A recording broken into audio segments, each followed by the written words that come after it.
अनुराग श्री गुर शब्द कमाए जिन जीते पंच विकार। तिन संतन को बंदना सिर चरणन पर धार। एक अंकारा सतगुरु ते प्रसाद सच होए। वाहिगुरु जी की फतेह विघ्न विनाशन सोए। वाहिगुरु जी की फतेह विघ्न विनाशन सोए। सतनाम श्री वाहिगुरु साहिब जी। बूझत पाइह कौन सथाना। पिख अत तौलर सुंदर नाना। कमल बदन सुन कर तिह बैना। बिगसत बोले श्री गुण ऐना। बूझत पाइह कौन सथाना।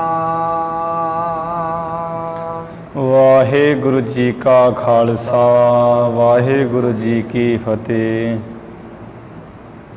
सच्चे पातशाह धन धन श्री गुरु नानक देव साहिब जी महाराज। धन धन साहिब श्री गुरु गोबिंद सिंह साहिब जी महाराज। धन धन श्री गुरु ग्रंथ साहिब जी महाराज।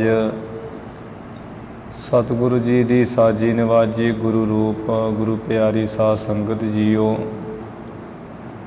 आप जी संध्या के समय तो ही गुरु ग्रंथ साहिब महाराज जी के दर्शन करके गुरबाणी सरवण करके लाहा प्राप्त कर रहे हो। गुरु साहिब जी के सुंदर दरबार दीवान सजे हैं।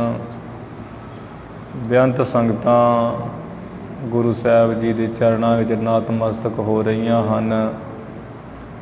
तिल फुल भेटा महाराज जी के चरणों में अर्पण करके अपनियां मनोकामनावां भावनावां पूर्ण करदियां हन। सो गुरु प्यारी साध संगत जी नितनेम नाल जो गुरु नानक साहिब जी की आपां कथा सरवण कर रहे हाँ। हुण उस कथा का समा होया है।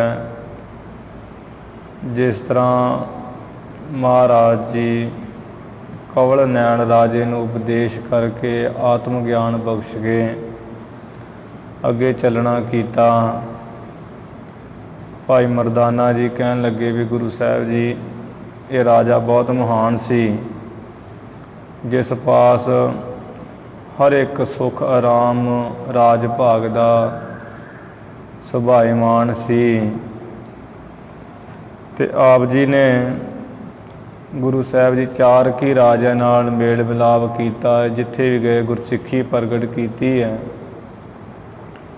ते इत्थे जिहड़े होर 18 टापू हैं समुंदर दे विच उत्थे भी तो उन्ने राजे है कि आप जी ने उन्होंने राजा को नहीं जाना है। उन्होंने की मत नहीं देनी है गुरमत दी। आप जी मैनू उन्होंने राजियां दे नाम दसो कि की नाम हैं। तो आप जी ने उसे जाना कि अथवा नहीं जाना है।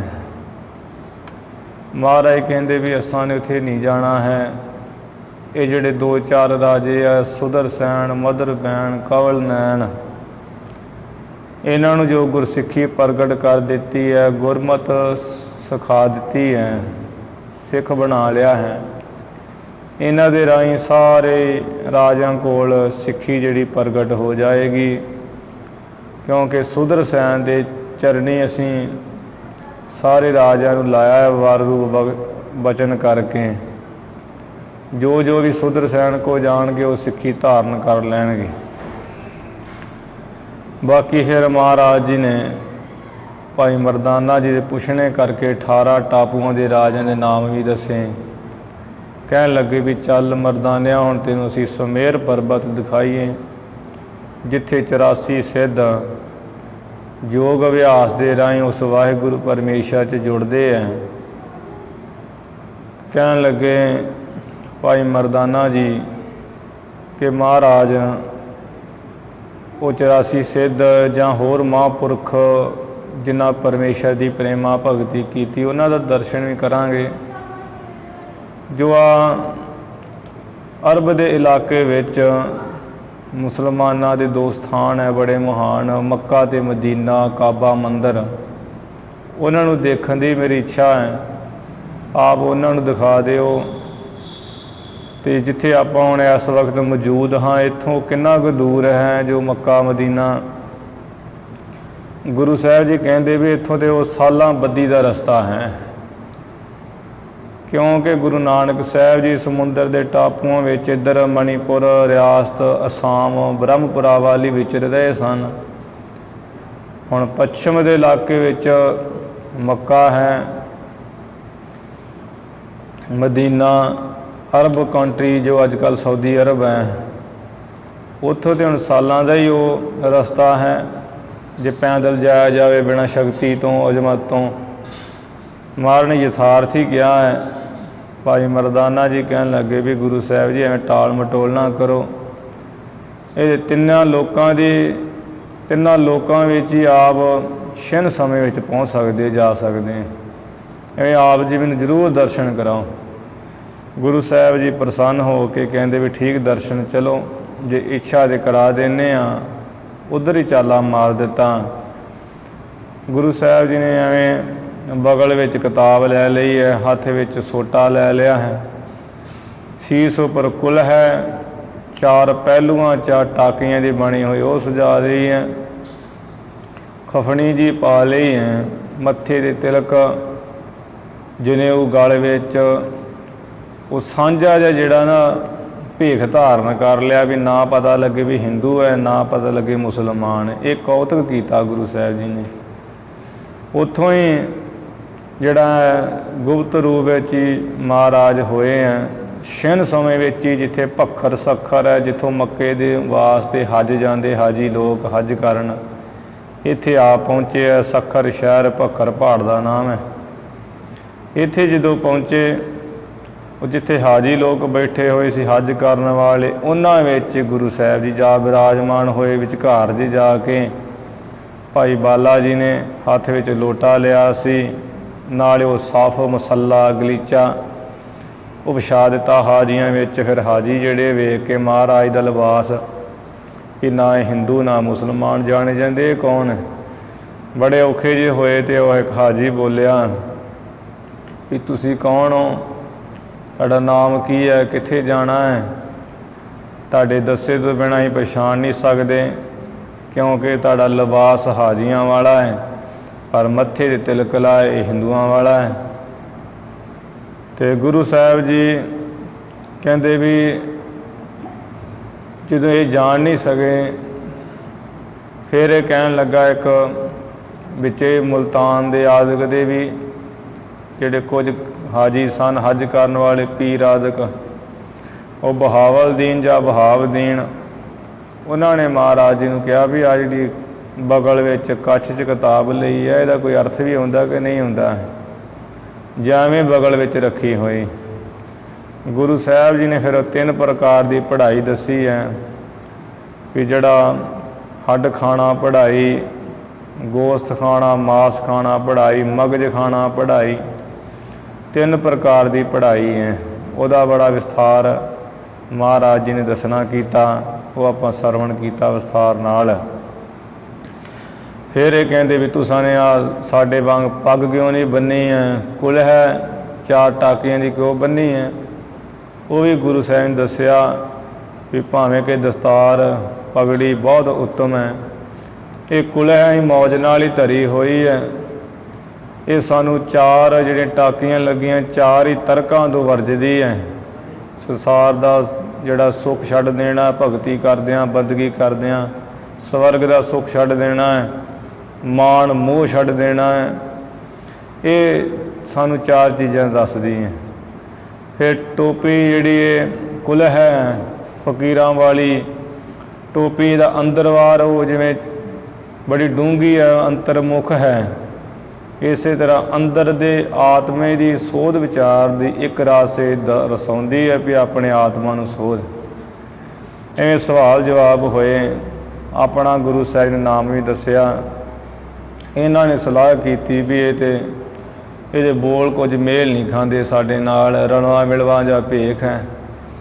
ਇਹ ਕਾਫਰ ਲੋਕ ਹੈ ਹਿੰਦੂ, ਜੇ ਸਾਡੇ ਨਾਲ ਜਾਣਗੇ ਤਾਂ ਸਾਡਾ ਉਹ ਚੰਗੀ ਗੱਲ ਨਹੀਂ ਹੈ। ਇਹਨਾਂ ਸਲਾਹ ਜੀ ਕੀਤੀ ਹੈ ਵੀ ਆਪਾਂ ਕਿਉਂ ਨਾ ਇਹਨਾਂ ਨੂੰ ਵੱਖਰਾ ਕਰ ਦਈਏ। ਕਹਿੰਦੇ ਵੀ ਇੱਕ ਰਾਜ ਰਸਤਾ ਆਉਂਦਾ ਹੈ, ਉੱਥੇ ਜਦੋਂ ਬੇੜੀ 'ਤੇ ਜਹਾਜ਼ 'ਤੇ ਚੜ੍ਹਨਾ ਪੈਂਦਾ ਅਤੇ ਉਹ ਜਿਹੜੇ ਮੁਸਲਮਾਨ ਹੱਜ ਕਰਨ ਵਾਲੇ ਉਹ ਕਲਮਾਂ ਪੜ੍ਹ ਦਿੰਦੇ ਆ। ਜਿਹੜੇ ਹਿੰਦੂ ਉਹ ਕਲਮਾਂ ਉਹਨਾਂ ਨੂੰ ਪੜ੍ਹਨੀਆਂ ਨਹੀਂ ਆਉਂਦੀਆਂ, ਫਿਰ ਉਹ ਨਹੀਂ ਜਾ ਸਕਦੇ। ਇਸ ਕਰਕੇ ਤੁਸੀਂ ਵੱਖਰਾ ਹੀ ਜਿਹੜਾ ਜਾਓ। ਮਹਾਰਾਜ ਕਹਿੰਦੇ ਵੀ ਹੱਸੇ ਹੈ ਅਤੇ ਕਹਿਣ ਲੱਗੇ ਵੀ ਹਾਜੀ ਉਹ ਇਹ ਤਾਂ ਗੱਲ ਠੀਕ ਹੈ। ਮਨੁੱਖ ਸੰਸਾਰ 'ਤੇ ਜਿਸ ਦਿਨ ਜਨਮਿਆ ਉਸ ਦਿਨ ਵੀ ਉਹਦੇ ਨਾਲ ਕੋਈ ਨਹੀਂ ਸੀ ਆਇਆ। ਜਿਸ ਦਿਨ ਮਰ ਕੇ ਜਾਣਾ ਉਸ ਦਿਨ ਵੀ ਨਾਲ ਕਿਸੇ ਨੇ ਨਹੀਂ ਜਾਣਾ। ਇਹ ਇਕੱਲਾ ਹੀ ਆਇਆ ਹੈ ਅਤੇ ਇਕੱਲੇ ਨਹੀਂ ਜਾਣਾ ਹੈ। ਭਾਵ ਅਸੀਂ ਨਾ ਤੁਹਾਡੇ ਨਾਲ ਆਏ ਹਾਂ ਨਾ ਤੁਹਾਡੇ ਨਾਲ ਹੀ ਜਾਵਾਂਗੇ। ਇਕੱਲੇ ਆਏ ਹਾਂ ਇਕੱਲੇ ਹੀ ਜਾਵਾਂਗੇ। ਇਹ ਦਰਸਾ ਦਿੱਤਾ। ਰਾਤ ਪੈ ਗਈ, ਸਭ ਨੇ ਵਿਸ਼ਰਾਮ ਕੀਤਾ। ਸਵੇਰ ਹੋਏ ਹਾਜੀ ਸਾਰੇ ਆਪਣੇ ਰਾਹ ਪੈ ਗਏ। ਗੁਰੂ ਸਾਹਿਬ ਜੀ ਨੂੰ ਫਿਰ ਤੁਰ ਲੱਗਿਆ ਕਹਿ ਗਏ ਸਾਡੇ ਨਾਲ ਹੀ ਜਾਣਾ ਹੈ, ਜਾਣਾ ਤੇ ਆਪਣਾ ਵੱਖਰਾ ਜਾਓ। ਈਰਖਾ ਦੇ ਵਸ ਸੀ, ਈਰਖਾ ਕਰਕੇ ਗੁਰੂ ਸਾਹਿਬ ਨੂੰ ਅੱਡ ਕਰ ਦਿੱਤਾ। ਮਹਾਰਾਜ ਜੀ ਨੇ ਫਿਰ ਭਾਈ ਮਰਦਾਨੇ ਵੱਲ ਵੇਖ ਕੇ ਕਿਹਾ ਵੀ ਵੇਖੋ ਉੱਥੇ ਤੇ ਜਿਹੜਾ ਹਿੰਦੂ ਕੋਈ ਹੈ ਉਹਦਾ ਜਾਣਾ ਬੜਾ ਔਖਾ ਹੈ, ਆਪਾਂ ਜਾ ਨਹੀਂ ਸਕਦੇ। ਫਿਰ ਕੀ ਕਰਨਾ, ਐਡਾ ਲੰਮਾ ਰਸਤਾ ਤੈਅ ਕਰਕੇ ਜਾਣ ਦਾ ਜੋ ਦੇਖਣ ਨਹੀਂ ਦੇਣਾ ਹੈ। ਕਹਿੰਦਾ ਵੀ ਭਾਈ ਮਰਦਾਨਾ ਜੀ ਕਹਿਣ ਲੱਗੇ ਮਹਾਰਾਜ ਐਵੇਂ ਟਾਲ ਮਟੋਲ ਨਾ ਕਰੋ, ਤੁਹਾਨੂੰ ਤੇ ਤਿੰਨੇ ਲੋਕ ਨਹੀਂ ਰੋਕ ਸਕਦੇ। ਜਿਸ ਰਸਤੇ ਤੁਸੀਂ ਪੈ ਜਾਓ ਕਿਸੇ ਦੀ ਹਿੰਮਤ ਨਹੀਂ ਹੈ, ਜੁਰਤ ਨਹੀਂ ਹੈ ਵੀ ਤੁਹਾਨੂੰ ਰੋਕ ਜਾਏ। ਆਪ ਐਵੇਂ ਨਾ ਕਰੋ, ਮੈਨੂੰ ਦਰਸ਼ਨ ਜ਼ਰੂਰ ਕਰਾਓ ਮੱਕੇ ਮਦੀਨੇ ਦੇ।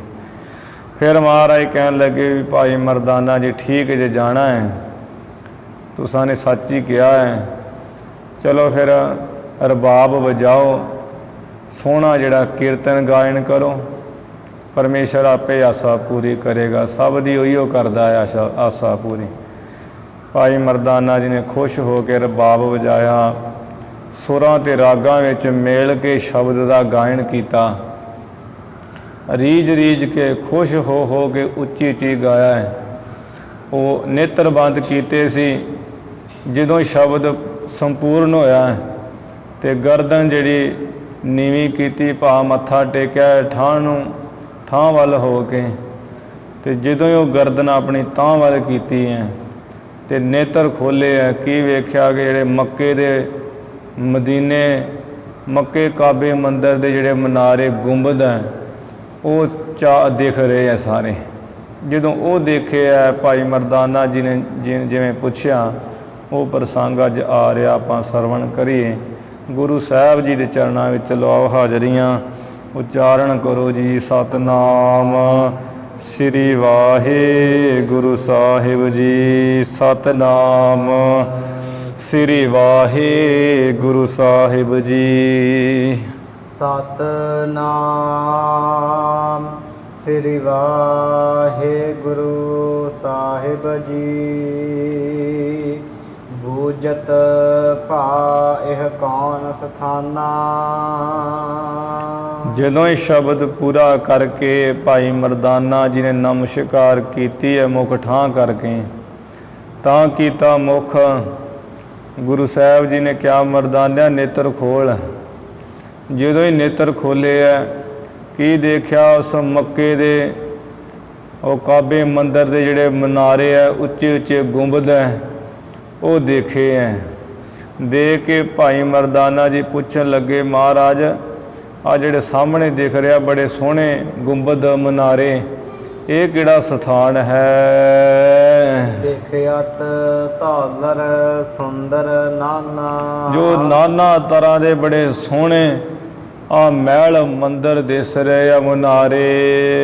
ਕਮਲ ਬਦਨ ਸੁਨ ਕਰ ਤਿਹ ਬੈਨਾ।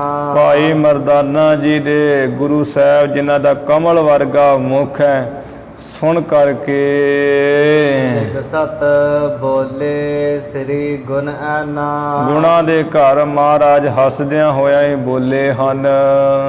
ਮੱਕਾ ਆਵਾ ਜਾਰਤ ਤੇਰੀ। ਮਹਾਰਾਜ ਕਹਿੰਦੇ ਮਰਦਾਨਿਆਂ ਜੋ ਤੇਰਾ ਯਾਤਰਾ ਵਾਲਾ ਸਥਾਨ ਮੱਕਾ ਹੈ, ਉਹ ਕਾਬਾ ਮੰਦਿਰ ਆ ਗਿਆ ਹੈ। ਚਾਹਤ ਜੋ ਮਨ ਉਠ ਲੀਜੈ ਹੇਰੀ। ਜੋ ਤੂੰ ਮਨ ਵਿੱਚ ਚਾਹੁੰਦਾ ਸੀ ਵੀ ਮੱਕਾ ਦੇਖਣਾ, ਕਾਬਾ ਮੰਦਿਰ ਦੇਖਣਾ ਹੈ, ਆ ਉੱਠ ਤੇ ਉੱਠ ਕੇ ਦੇਖ ਲਾ। ਅਰਖਾ ਸੁਣ ਕਰ ਭਾ ਮਨ ਭਾਵਾ। ਭਾਈ ਮਰਦਾਨਾ ਜੀ ਬਹੁਤ ਸੁਣ ਕੇ ਖੁਸ਼ ਹੋਇਆ ਹੈ, ਕਿਉਂਕਿ ਮਨ ਭਾਉਂਦੀ ਗੱਲ ਹੋ ਗਈ ਸੀ। ਹਿਤ ਦੇਖਣ ਕੇ ਚਿਤ ਲਲਚਾਵਾ। ਵੀ ਮੈਂ ਛੇਤੀ ਨਾਲ ਹੀ ਇਹ ਜੋ ਮੇਰੀ ਇੱਛਾ ਕਾਬਾ ਮੰਦਿਰ ਦੇਖ ਲਵਾਂ, ਦੇਖਣ ਵਾਸਤੇ ਚਿੱਤ ਲਲਚਾਇਆ ਹੈ, ਚਿੱਤ ਵਿੱਚ ਇੱਛਾ ਜੀ ਕੀਤੀ ਹੈ। ਮਰਦਾਨੇ ਕੇ ਚਿਤ ਕੀ ਜਾਨੀ। ਇੱਧਰ ਭਾਈ ਮਰਦਾਨੇ ਦੀ ਚਿੱਤ ਦੀ ਗੁਰਾਂ ਜੀ ਨੇ ਜਾਣ ਲਈ ਹੈ ਵੀ ਇਹ ਸੋਚਦਾ ਵੀ ਮੇਰੇ ਨਾਲ ਹੀ ਮਹਾਰਾਜ ਉੱਠ ਖੜੇ ਹੋਣ। ਉਠਤ ਭਏ ਤਬ ਹੀ ਗੁਣ ਖਾਨੀ। ਗੁਣਾਂ ਦੀ ਖਾਨ ਗੁਰੂ ਸਾਹਿਬ ਜੀ ਉੱਠ ਉਸੇ ਵੇਲੇ ਉੱਠ ਪਏ। ਮੰਦ ਮੰਦ ਪਦ ਸੁੰਦਰ ਚਾਲੀ। ਗੁਰੂ ਸਾਹਿਬ ਜੀ ਦੀ ਜਿਹੜੀ ਚੱਲਣ ਦੀ ਚਾਲੀ ਹੈ ਨਾ, ਚਾਲੀ ਰੀਤੀ ਚਾਲ ਹੈ, ਬੜੀ ਸੋਹਣੀ ਹੈ। ਚਰਨ ਸਹਿਜੇ ਸਹਿਜੇ ਨਾਲ ਚੱਲਦੇ ਹਨ, ਚਰਨ ਪਾ ਕੇ ਰਸਤੇ ਉੱਪਰ। ਬੈਠੇ ਜਾਏ ਸਮੀਪ ਦੀਵਾਲੀ। ਉਹ ਕਾਬੇ ਮੰਦਿਰ ਦੀ ਜਿਹੜੀ ਚਾਰ ਦੀਵਾਰੀ ਕੀਤੀ ਹੋਈ ਹੈ, ਉਹ ਚਾਰ ਦੀਵਾਰੀ ਦੇ ਅੰਦਰ ਬਾਹਰ ਜਾ ਕੇ ਨੇੜੇ ਜੇ ਹੋ ਕੇ ਜਾ ਬੈਠੇ ਐ। ਹਾਜੀ ਵੇਖ ਕਰੇ ਤਿਹ ਥਾਏ। ਉਹ ਦੀਵਾਰ ਦੇ ਜਾ ਬੈਠੇ ਨੇੜੇ ਹੋ ਕੇ। ਹਾਜੀਆਂ ਵਾਲਾ ਹੱਜ ਕਰਨ ਵਾਲਾ ਜਿਹੜਾ ਭੇਖ ਉਸ ਥਾਂ ਤੇ ਗੁਰੂ ਸਾਹਿਬ ਜੀ ਨੇ ਕੀਤਾ ਹੋਇਆ ਹੈ। ਕੀਨੇ ਆਸਨ ਗੁਰੂ ਸਹਾਏ। ਗੁਰੂ ਸਾਹਿਬ ਜੀ ਨੇ ਉੱਥੇ ਜਾ ਕੇ ਭਾਈ ਬਾਲਾ ਜੀ ਨੇ ਜੋ ਸਾਫ ਮਸੱਲਾ ਜਿਹਾ ਲਿਆ ਵਿਛਾਉਣਾ ਕੀਤਾ ਹੈ, ਗੁਰੂ ਸਾਹਿਬ ਜੀ ਨੇ ਆਸਨ ਕਰਕੇ ਬਹੁਤ ਸੋਭਨੀਕ ਹੋ ਕੇ ਬਿਰਾਜਮਾਨ ਹੋ ਕੇ ਬੈਠ ਗਏ ਹਨ। ਤਿਹ ਛਿਨ ਸ਼ਬਦ ਬਸੰਤ ਮਝਾਰਾ। ਉਸ ਸਮੇਂ ਜਿਹੜਾ ਹੈ ਬਸੰਤ ਰਾਗ ਵਿੱਚ ਜਿਹੜਾ ਸ਼ਬਦ ਹੈ ਉਹ ਤੁਰਕੀ ਬਾਣੀ ਦਾ ਗਾਇਨ ਕੀਤਾ। ਉੱਚ ਸੁਰ ਸਾਕੀ ਗਾਨ ਉਚਾਰਾ। ਸਭ ਜਿਹੜਾ ਬਸੰਤ ਰਾਗ ਦੇ ਵਿੱਚ ਸ਼ਬਦ ਹੈ ਉੱਚੀ ਸੁਰ ਨਾਲ ਹੀ ਉਚਾਰ ਕੇ ਗਾਉਣਾ ਕੀਤਾ। ਬਹੁਤ ਉੱਚੀ ਨਾਲ ਹੀ ਗੁਰੂ ਸਾਹਿਬ ਜੀ ਨੇ ਬਾਣੀ ਉਚਾਰਨ ਕੀਤੀ। ਉਹ ਕਾਬੇ ਮੰਦਿਰ। ਬਸੰਤ ਹਿੰਡੋਲ ਮਹੱਲਾ ਪਹਿਲਾ।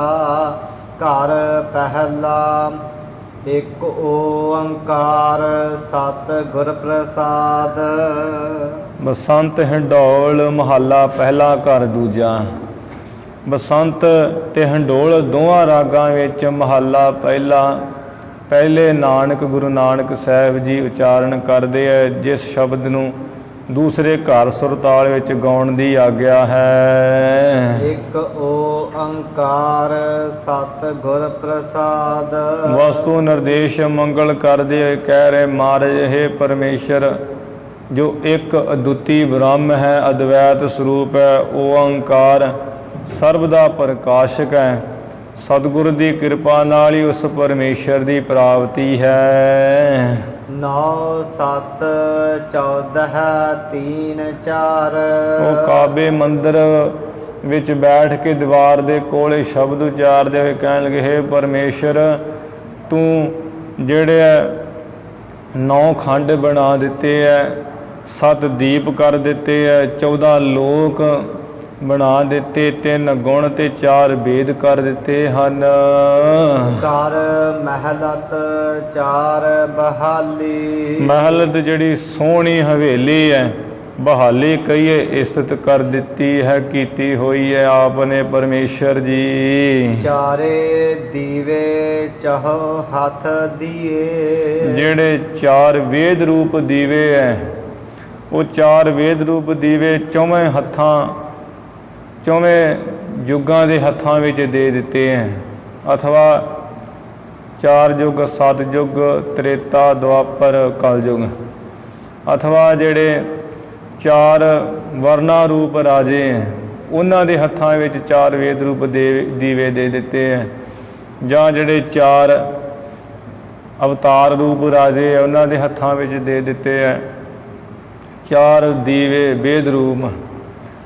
ਜਿਹੜਾ ਸ਼ਾਮ ਵੇਦ ਹੈ, ਉਹ ਜੋ ਬ੍ਰਾਹਮਣ ਹੈ, ਜਾਂ ਚਾਰ ਅਵਤਾਰ, ਹੰਸਾ ਅਵਤਾਰ, ਫਿਰ ਤ੍ਰੇਤੇ ਵਿੱਚ ਰਾਮ ਅਵਤਾਰ, ਦੁਆਪਰ 'ਚ ਕ੍ਰਿਸ਼ਨ ਅਵਤਾਰ, ਕਲਯੁਗ ਵਿੱਚ ਕਲਕੀ ਅਵਤਾਰ।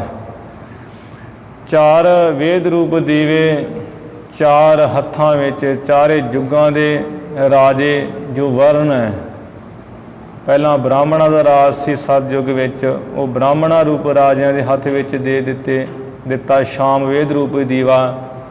ਜਾਂ ਹੰਸਾ ਅਵਤਾਰ ਜਿਹੜਾ, ਉਹ ਹੰਸਾ ਅਵਤਾਰ ਰਾਜੇ ਰੂਪ ਦੇ ਹੱਥਾਂ ਵਿੱਚ ਦੇ ਦਿੱਤਾ ਸ਼ਾਮ ਵੇਦ ਰੂਪੀ ਦੀਵਾ। ਦੂਸਰਾ ਜੋ ਰਿਗ ਵੇਦ ਹੈ, ਰਿਗ ਵੇਦ ਨੂੰ ਜਿਹੜਾ ਖੱਤਰੀ ਹੈ ਤ੍ਰੇਤੇ ਵਿੱਚ, ਉਹ ਖੱਤਰੀ ਰੂਪ ਰਾਜੇ ਨੂੰ, ਖੱਤਰੀ ਵਰਨ ਰੂਪ ਰਾਜੇ ਦੇ ਹੱਥ ਵਿੱਚ ਦੀਵਾ ਦੇ ਦਿੱਤਾ। ਜਾਂ ਜੋ ਰਾਮਚੰਦਰ ਭਗਵਾਨ ਹੈ ਤ੍ਰੇਤੇ ਵਿੱਚ ਹੋਏ, ਉਸ ਰਾਮਚੰਦਰ ਰਾਜਾ ਰੂਪ ਨੂੰ ਇਹ ਰਿਗ ਰੂਪ ਵੇਦ ਰੂਪੀ ਦੀਵਾ ਦੇ ਦਿੱਤਾ। ਦੁਆਪਰ ਵਿੱਚ ਜੋ ਕ੍ਰਿਸ਼ਨ ਭਗਵਾਨ ਹੋਏ ਰਾਜਾ ਰੂਪ, ਉਹਨਾਂ ਦੇ ਹੱਥਾਂ ਵਿੱਚ ਜਜਰ ਵੇਦ ਜੋ ਹੈ ਉਹ ਦੀਵਾ ਦੇ ਦਿੱਤਾ।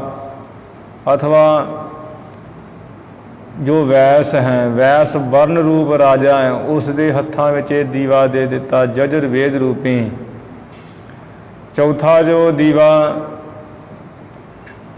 ਜਿਹੜਾ ਹੈ ਅਥਰਵਣ ਵੇਦ, ਉਹ ਜਿਹੜੇ ਵੈਸ ਸੂਦਰ ਹਨ ਕਲਯੁਗ ਦੇ ਵਿੱਚ, ਅਥਵਾ ਜਾਂ ਕਲਕੀ ਅਵਤਾਰ, ਉਹਦੇ ਹੱਥ ਵਿੱਚ ਅਥਰਵਣ ਵੇਦ ਰੂਪੀ ਦੀਵਾ ਦੇ ਦਿੱਤਾ।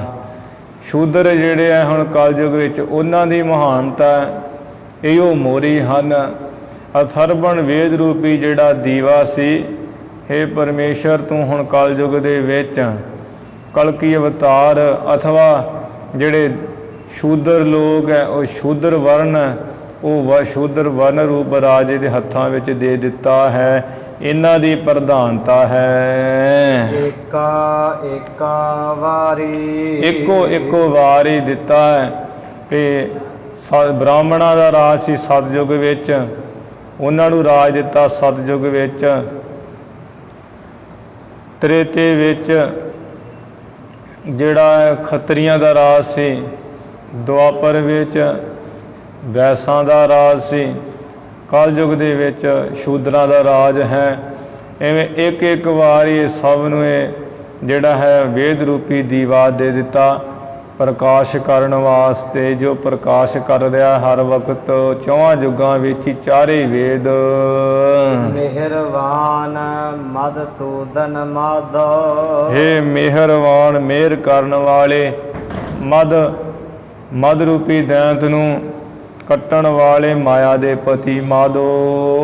ਐਸੀ ਸਖਤ ਤੁਮਾਰੀ, ਐਸੀ ਤੁਹਾਡੀ ਸ਼ਕਤੀ ਕਲਾ ਹੈ, ਐਸੀ ਤੁਹਾਡੀ ਤਾਕਤ ਹੈ ਵਰਤ ਰਹੀ। ਰਹਾਉ ਘਰ ਘਰ ਲਸਕਰ ਪਾਵਕ ਤੇਰਾ, ਜਿਹੜਾ ਘਰ ਘਰ ਸਰੀਰਾਂ ਰੂਪੀ ਘਰਾਂ ਦੇ ਵਿੱਚ ਜਿਹੜੀ ਪੇਟ ਰੂਪੀ ਅਗਨੀ, ਪੇਟ ਦੀ ਅਗਨੀ ਹੈ, ਉਹੀਓ ਤੇਰਾ ਲਸ਼ਕਰ ਹੈ, ਫੌਜ ਹੈ ਤੇਰੀ। ਧਰਮ ਕਰੇ ਸਿਕਦਾਰੀ, ਧਰਮ ਰਾਜਾ ਜਿਹੜਾ ਹੈ ਉਹ ਸਿਕਦਾਰੀ ਕਰ ਰਿਹਾ ਹੈ, ਸਰਦਾਰੀ ਕਰ ਰਿਹਾ, ਥਾਣੇਦਾਰੀ ਕਰ ਰਿਹਾ ਹੈ। ਧਰਤੀ ਦੇਗ ਮਿਲਾ ਇੱਕ ਵੇਰਾ, ਧਰਤੀ ਜਿਹੜੀ ਹੈ ਉਹ ਇੱਕੇ ਵਾਰ, ਉਹ ਧਰਤੀ ਜਿਹੜੀ ਦੇਗ ਹੈ, ਲੰਗਰ ਹੈ, ਰਸੋਈ ਹੈ, ਇੱਕੇ ਵਾਰ ਹੀ ਉਹ ਇਕੱਠੀ ਹੋ ਕੇ ਸਭ ਨੂੰ ਮਿਲ ਰਿਹਾ ਹੈ। ਧਰਤੀ ਵਿੱਚੋਂ ਲੰਗਰ ਭਾਗ ਤੇਰਾ ਭੰਡਾਰੀ। ਜਿਹੜਾ ਭਾਗ ਆਪੋ ਆਪਣਾ ਜੀਵਾਂ ਦਾ ਜਾਂ ਕਰਮ ਹੈ, ਇਹ ਭੰਡਾਰੀ ਹੈ ਤੇਰਾ। ਇਹ ਭੰਡਾਰੀ ਹੋ ਰਿਹਾ, ਲਾਂਗਰੀ ਹੋ ਰਿਹਾ, ਜੀਵਾਂ ਨੂੰ ਕਰਮਾਂ ਅਨੁਸਾਰੀ ਵਰਤਾਈ ਜਾਣ ਵਾਲਾ, ਵਰਤਾਉਣ ਵਾਲਾ ਹੋ ਰਿਹਾ ਭੰਡਾਰੀ ਭਾਗ ਕਰਮ। ਨਾ ਸਾਬੂਰ ਹੋਵੇ ਫਿਰ ਮੰਗੈ। ਬਿਨਾ ਜਿਨ੍ਹਾਂ ਦੇ ਅੰਦਰ ਸੰਤੋਖ ਨਹੀਂ ਹੈ, ਬਿਨਾ ਸੰਤੋਖੀ ਲੋਕ ਜਿਹੜੇ ਹੈ ਉਹ ਮੁੜ ਮੁੜ ਮੰਗਦੇ ਐ। ਨਾਰਦ ਕਰੇ ਖੁਆਰੀ। ਜਿਸ ਕਰਕੇ ਉਹ ਸੰਤੋਖ ਤੋਂ ਬਿਨਾ ਲਾਲਚੀ ਲੋਕਾਂ ਦਾ ਮਨ ਜਿਹੜਾ ਹੈ ਉਹ ਬਹੁਤ ਖੁਆਰੀ ਕਰ ਰਿਹਾ, ਸਤਾ ਰਿਹਾ, ਰਾਤ ਦਿਨ ਲਾਲਚ ਕਰਾ ਰਿਹਾ ਹੈ। ਲੱਭ ਅਧੇਰਾ ਬੰਦੀ ਖਾਨਾ। ਜਿਹੜਾ ਲੱਭ ਹੈ ਖਾਣ ਦਾ, ਲੱਭ ਹੈ ਜੋੜਨ ਦਾ, ਇਹ ਬੜਾ ਤਕੜਾ ਹਨੇਰਾ ਹੈ। ਹਨੇਰੇ ਵਾਲਾ ਬੰਦੀ ਖਾਨਾ, ਕੈਦ ਖਾਨਾ, ਜੇਲ੍ਹ ਖਾਨਾ ਹੈ ਹਨੇਰੇ ਵਾਲਾ। ਔਗਣ ਪੈਰ ਲੋਹਾਰੀ। ਔਗਣ ਜਿਹੜੇ ਹੈ, ਔਗਣ ਪਾਪ ਹੈ, ਦੋਸ਼ ਹੈ। ਇਹ ਔਗਣਾ ਰੂਪੀ ਜਿਹੜੀ ਲੋਹੇ ਦੀ ਪੈਰਾਂ ਵਿੱਚ ਬੇੜੀ ਪੈ ਰਹੀ ਹੈ, ਪੈਰਾਂ ਵਿੱਚ ਪੈ ਰਹੇ ਔਗਣ ਰੂਪੀ ਲੋਹੇ ਦੀ ਬੇੜੀ। ਪੂੰਜੀ ਮਾਰ ਪਵੈ ਨਿਤ ਮਦਗਰ। ਪਾਪਾਂ ਦੀ ਜਿਹੜੀ ਪੂੰਜੀ ਹੈ ਨਾ, ਰਾਸ, ਪਾਪਾਂ ਦੀ ਪੂੰਜੀ ਦੀ ਮਾਰ ਕਰਕੇ, ਪਾਪਾਂ ਦੀ ਪੂੰਜੀ ਰਾਸ ਕਰਕੇ ਜਿਹੜੇ ਪਾਪ ਮਨੁੱਖ ਕਰ ਰਿਹਾ ਹੈ, ਇਸ ਕਰਕੇ ਇਹਨੂੰ ਹਮੇਸ਼ਾ ਜਿਹੜੇ ਮੋਹਲੇ ਉਹ ਜੰਮਦੇ ਆ, ਉਹ ਮੂੰਗਲੇ ਪੈ ਰਹੇ ਆ ਨਿਤ। ਪਾਪ ਕਰੇ ਕੋਟਵਾਰੀ। ਪਾਪ ਰੂਪੀ ਜਿਹੜੇ ਕਰਮ ਹੈ ਉਹੀ ਉਹ ਕੋਟਵਾਲੀ ਕਰ ਰਹੇ ਆ, ਥਾਣੇਦਾਰੀ ਕਰ ਰਹੇ, ਕੋਤਵਾਲੀ ਕਰ ਰਹੇ ਹਨ।